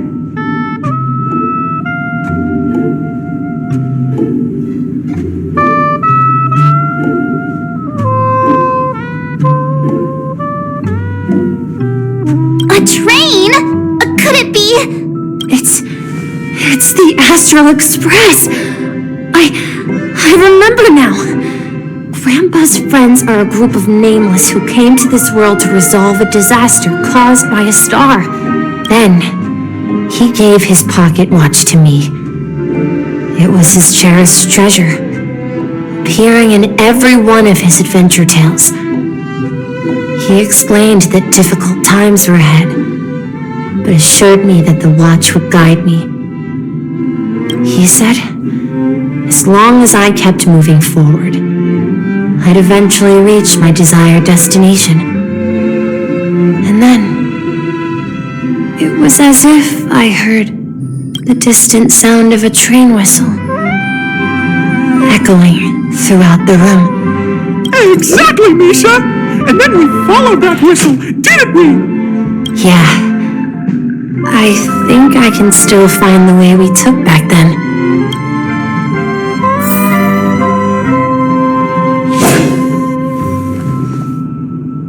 This is the dream jigsaw, right? So we're supposed to find the exit. But where can we find the last piece? Do you remember? You said you obtained a mysterious shard when you stumbled into this place. Hey, the shape seems to match. So this shard is also connected to Misha? Looks like we're just one step from revealing the truth. Let's get to the other side and investigate.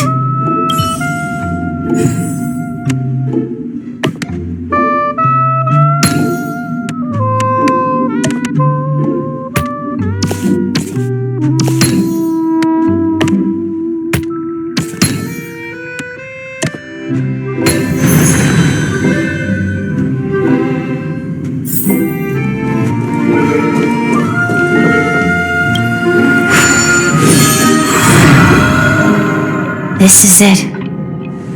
This is my room of clocks. While I spent my time waiting for Grandpa to return from his voyage, Walter gave me this workshop, and it became my secret base. Here, I learned how to repair clockwork and gears out of my fondness of precision mechanics. In my dreams, I was the captain of the compass, embarking on adventures with my companions, Clocky and Miss Mirror, in search of the new world. I was born and raised here. So, this building in the dream bubble is your childhood home? Yes, but not exactly. To be more precise, this dream bubble itself is my home. Looks like you've remembered everything now. Wait. Why does it feel like everyone else knows something I don't?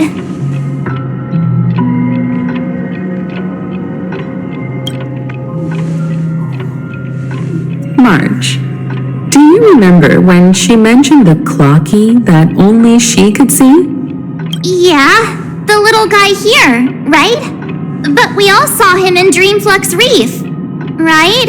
And Mr. Yang even greeted him. Looks like everyone on the Astral Express has a childlike spirit. The answer lies in the Astral Express. Her experience shows that neither Firefly nor Acheron can see this clocky. And when we were in Dreamflux Reef, you may have noticed that for some reason, nobody outside of the crew had ever talked with Clocky.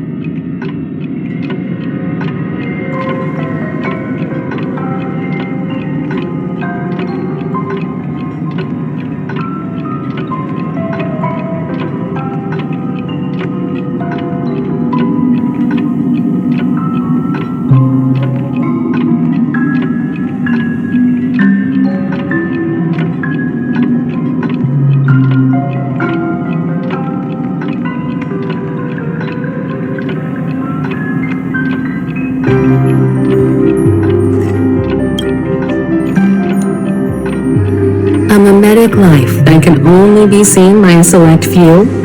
It's just like a hidden message left by someone for the nameless.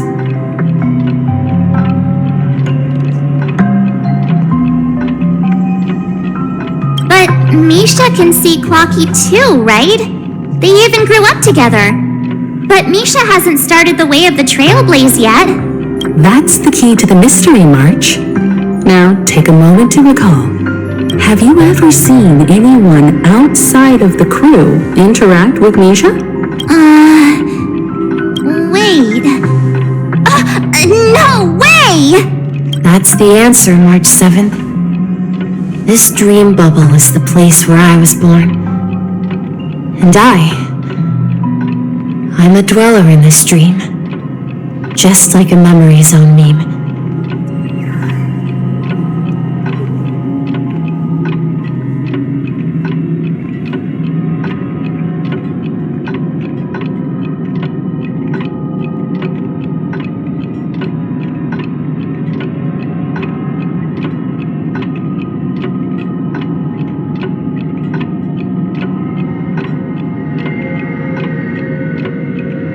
I should have stayed here and waited for you. But when reality and memories merged, I unconsciously pushed open that door and left the bubble with Clocky.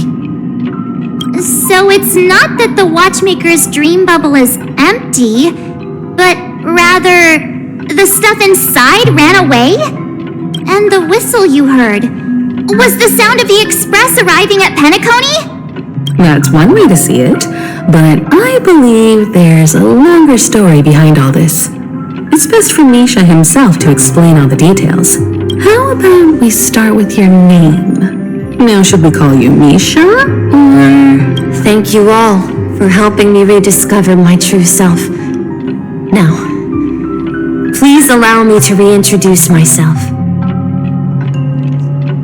I was born on Lushaka, in the Presmere system, adopted by seafarers Mikhail and Char.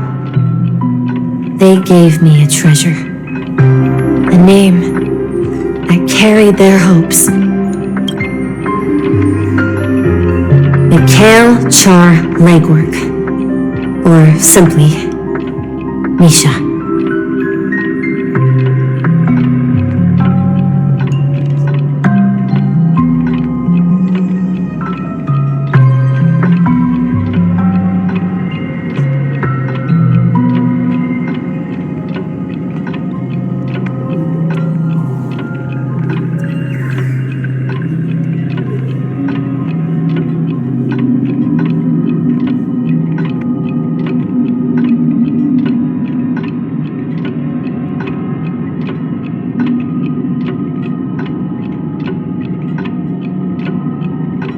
If you prefer, you can call me by a more familiar name. The Watchmaker. So, you're the Watchmaker himself? Unfortunately, that legendary figure is no more. I am only a reflection of his life.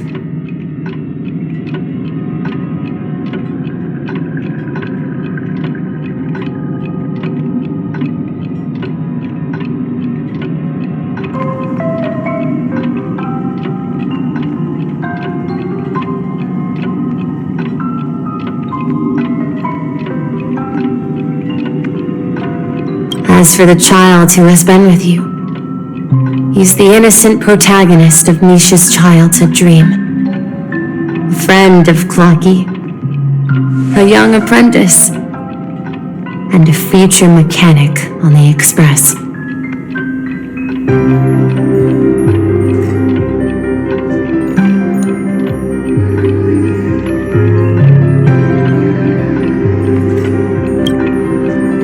And this also marks the beginning of his journey, devoted to the Trailblaze.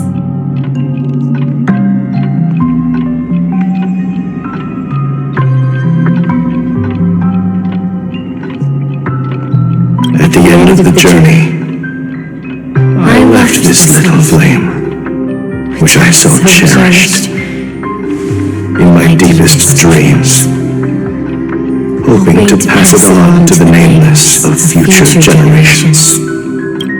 However, he somehow left the dream bubble and forgot all about his task. I apologize for all the confusion this caused. Because he was born with a desire to trailblaze, wasn't he? I don't think Misha has forgotten his role as a guide. He remembered it, and that's why he mistakenly appeared as a hotel doorman in her dream from the very beginning. The one who brought our unconscious friend here must have been Misha. If that's the case, we encountered the Watchmaker's legacy from the beginning, didn't we? Well, I have a sarcastic friend who says I always take big detours and end up back where I started. Perhaps that's what every nameless has to go through. But in the end, you found me. I'm sure you're all wondering what my legacy is. I believe my hound has mentioned the Stellaron and my wealth. If I may apologize, the Stellaron part is real. As for my wealth, however, it's nothing more than a baseless rumor. I left my homeland as a child and embarked on the journey of Trailblaze. I traveled to various planets until finally reaching Asdana, where my friends and I built the original Penacony and fought for its future ever since. I've been moving forward all my life, doing what I could to overcome the obstacles in my path. But ultimately, my journey reached its end, and I left behind no possessions worth entrusting. So, if you ask what's left within this worn-out train engine that can be called a legacy, I suppose it's the things that are still burning in the engine's furnace. Now that you're well aware of the current situation of Penacony, I certainly hope that you'll help me get this world back on track. But I'll leave that decision to you, for the path of Trailblaze is never paved by others. All I have for you is a story and 2 gifts. I want to give you my pocket watch. It has accompanied me throughout my long journey, guiding that naive child forward, and has been blessed with the presence of so many great people up to this day. And my hat, too. The one who navigated for me placed it on my head and planted a fanciful thought in my mind. The trailblazing expedition will never end. Now, it's time for you to make your choice. Once you've made up your mind, open that door and enter the long dream of an old man.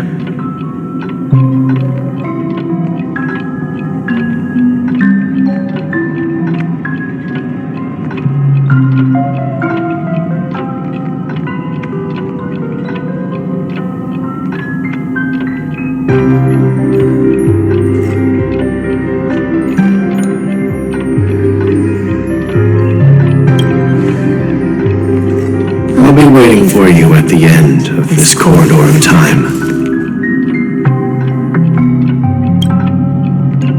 All right, everyone, let's make a decision. Although I don't think anyone will have any objections.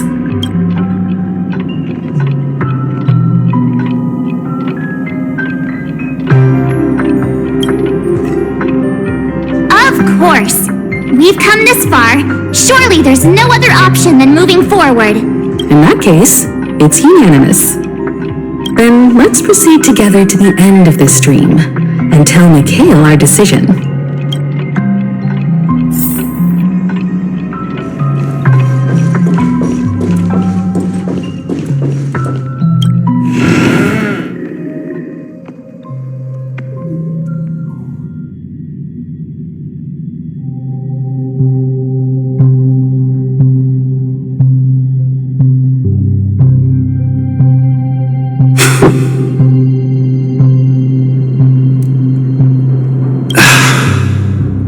Mikhail, where are you going?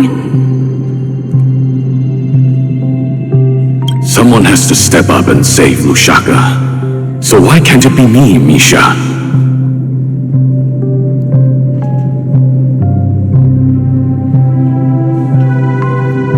Please don't go. And if you must, please take me with you. Don't leave me alone. Even without me, you know how to proceed forward, brave Captain Misha. The compass is waiting for you. Haven't you always wanted to be a better adventurer than me?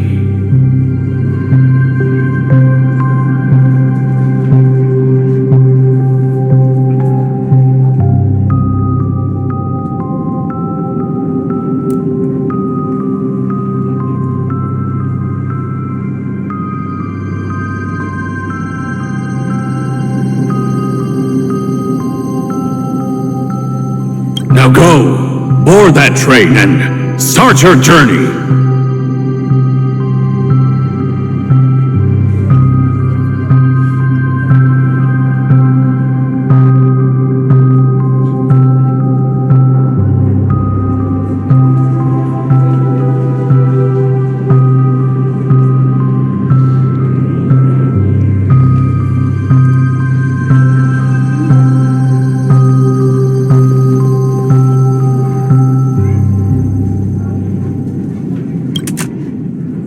Where are you going, Mikhail?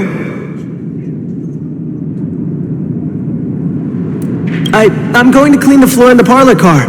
I've promised the conductor. Wait, first tell me, did you fix this watch? Yeah? I know what it looked like before. Its chain was broken, the back case torn, and the marks on the dial all worn out. How did you manage to fix it? Well, it's hard to explain, but I knew it could be fixed. It's the hands, Mr. Amundsen. Its hands were intact and pointing in the right direction, so I knew there would be a way to fix the rest. I see. You'll work with me from now on. Haven't you always wanted to tinker with this train? You're its mechanic now. As for the conductor, I'll do the talking. But I only know how to fix watches. Don't worry. You've got what it takes. I'll teach you what you need to know.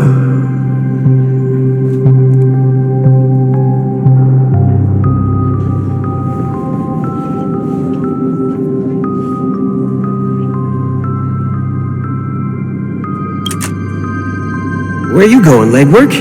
It's time to head to our next stop. I'm staying in Astana with Rosalina and Tiernan. I see.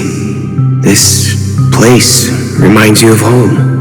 The people of Astana have only achieved a tiny victory and still have a long way to go towards true freedom. Hanunu needs us. Don't worry, not all journeys lead to the stars. Even if I leave the Express, our path of trailblaze will continue. Yeah, I knew you wouldn't stay on the Express forever. Leave in peace, my friend. And, take this with you. This is Mr. Amundsen's hat. But why? When he departed, he said he would leave it to his best student. Well, I suppose the time has come. Farewell, legwork. Take care of Tiernan and Rosalina. And don't forget to write to us.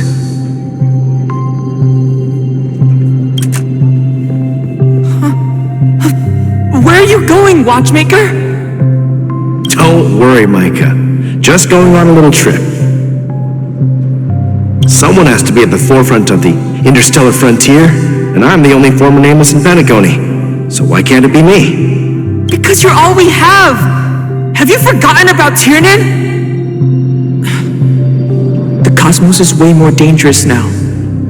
What will happen to Penacony if we lose you too? But what will happen to Penacony if we don't find a way out? Ah, Tiernan. How can I ever forget him? I've spent countless sleepless nights asking myself why I didn't go with him back then. We Nameless won't stop. Don't worry, Micah. It's just a matter of getting back to my old profession. Just wait for me to come back. But if, and it's a big if I don't come back in one piece, then you'll become the next Watchmaker. Where are you going, old man?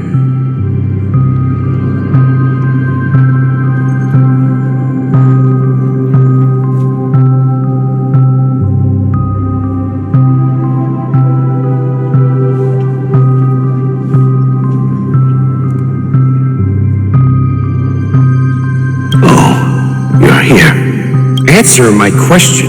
What are you up to? Relax, Gallagher. I just came up with a great idea. Wanna hear it? Oh, come on. Aren't all your ideas just ways to get yourself killed? I may be blunt here, but you're the last remaining hero in Penacony. If you die too, the secret of the Stellaron will go to the grave with you. Yes, I'm afraid there's no way out in Penacony, so I'll have to consider alternatives beyond Asdama. We'll organize a festival using the Watchmaker's legacy as a facade and send invitations to the entire cosmos to gather people here. So, a desperate struggle against the family? Desperate? Don't we have you here, my friend? This task is challenging, but what hasn't been challenging for us along the way? Well, whatever you do, remember, make sure to send an invitation to the Astral Express. Misha! Where are you going? Oh, it's you, Clocky. Take me to Dreamflux Reef. Last night, I had a long dream about the day we met. I want to write down that dream. Write it down? Why? Oh, so I won't forget it. Do you remember how you got your name, Clocky? Of course! You told me that when you were a kid, you lived in a room full of clocks. Those wall clocks and pocket watches grew up with you and were your best friends. Yes, but what I didn't mention was there's a funny misunderstanding behind it. I was a kid, and there was always a special pocket watch in my memories. It was with my grandpa, guiding him on his sea voyages and leading the way in his every adventure story.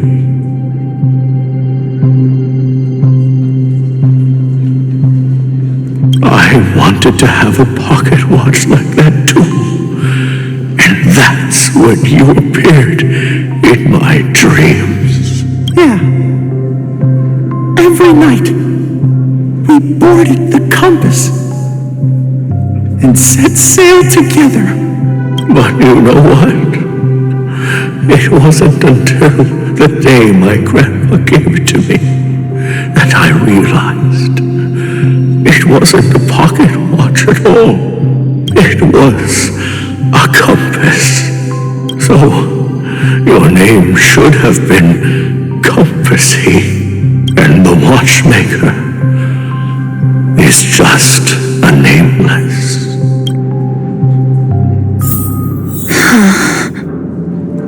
We've arrived at Dreamflux Reef.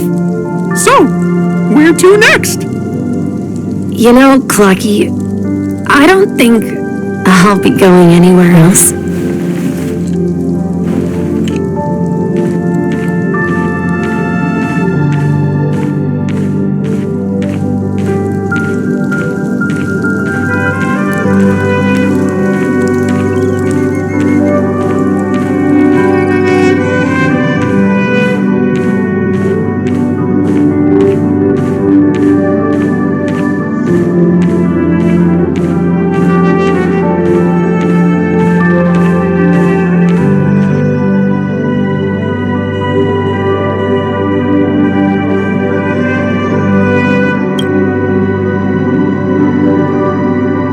Traveled far enough. It's time for a little break. Oh. So, we'll set out again. When you're rested? No, I'll stay here.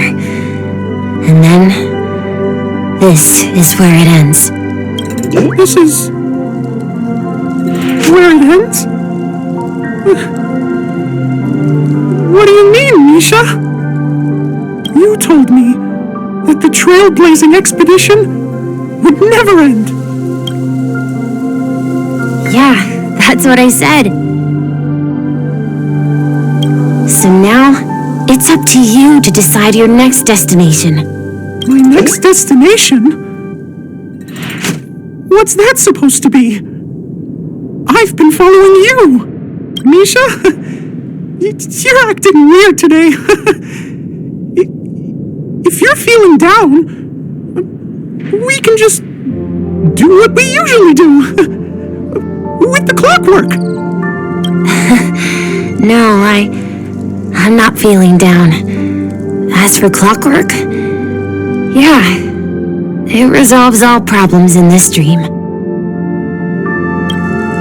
So, do you know what clockwork actually is? I'm not quite sure.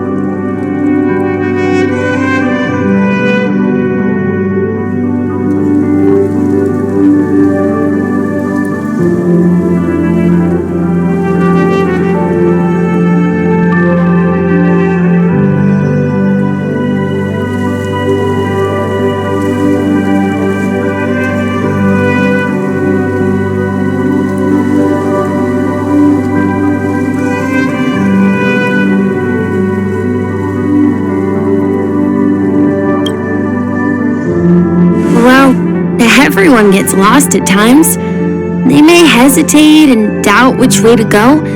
That happens in this dreamscape and beyond. But don't worry. Everyone goes through moments of uncertainty and hesitation.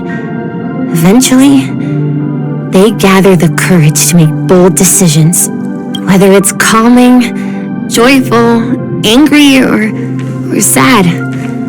All they need is a little nudge to take that step toward where they truly belong. I'm leaving that little nudge with you, and I hope you'll share it with others. Such is the essence of clockwork, the will of the trailblaze.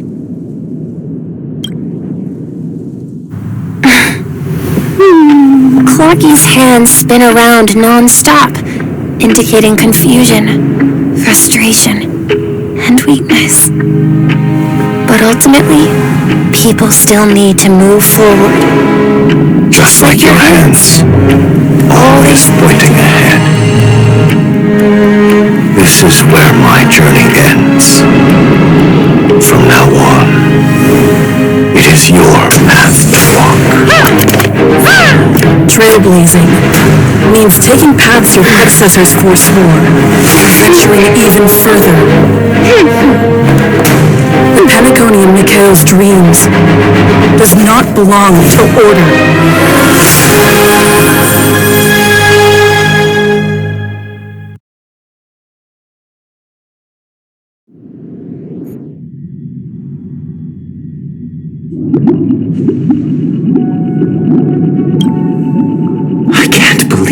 Eon would cast a glance at Penacony at a time like this? Is it because of the resonance from the legacy of the Trailblaze? Or perhaps the bond between you is so strong that it even impresses an Eon? Well, there might be another possibility. Perhaps they want to witness, on behalf of the fallen Eons, who will hold the future of Penacony. If that's the case, on behalf of the Dream Master of Penacony and the 107,336 members of the Oak family, I'm extending a formal invitation to all of you. I'm cordially inviting you all to the Penacony Grand Theater to participate in the upcoming Charmony Festival. And, of course, you won't be in the audience, but on center stage. Since the future of the Stellaron, Penacony, and even the entire cosmos is at stake, let's draw a conclusion there, in all fairness. If you truly believe in Akavili's path, then show me their courage and determination.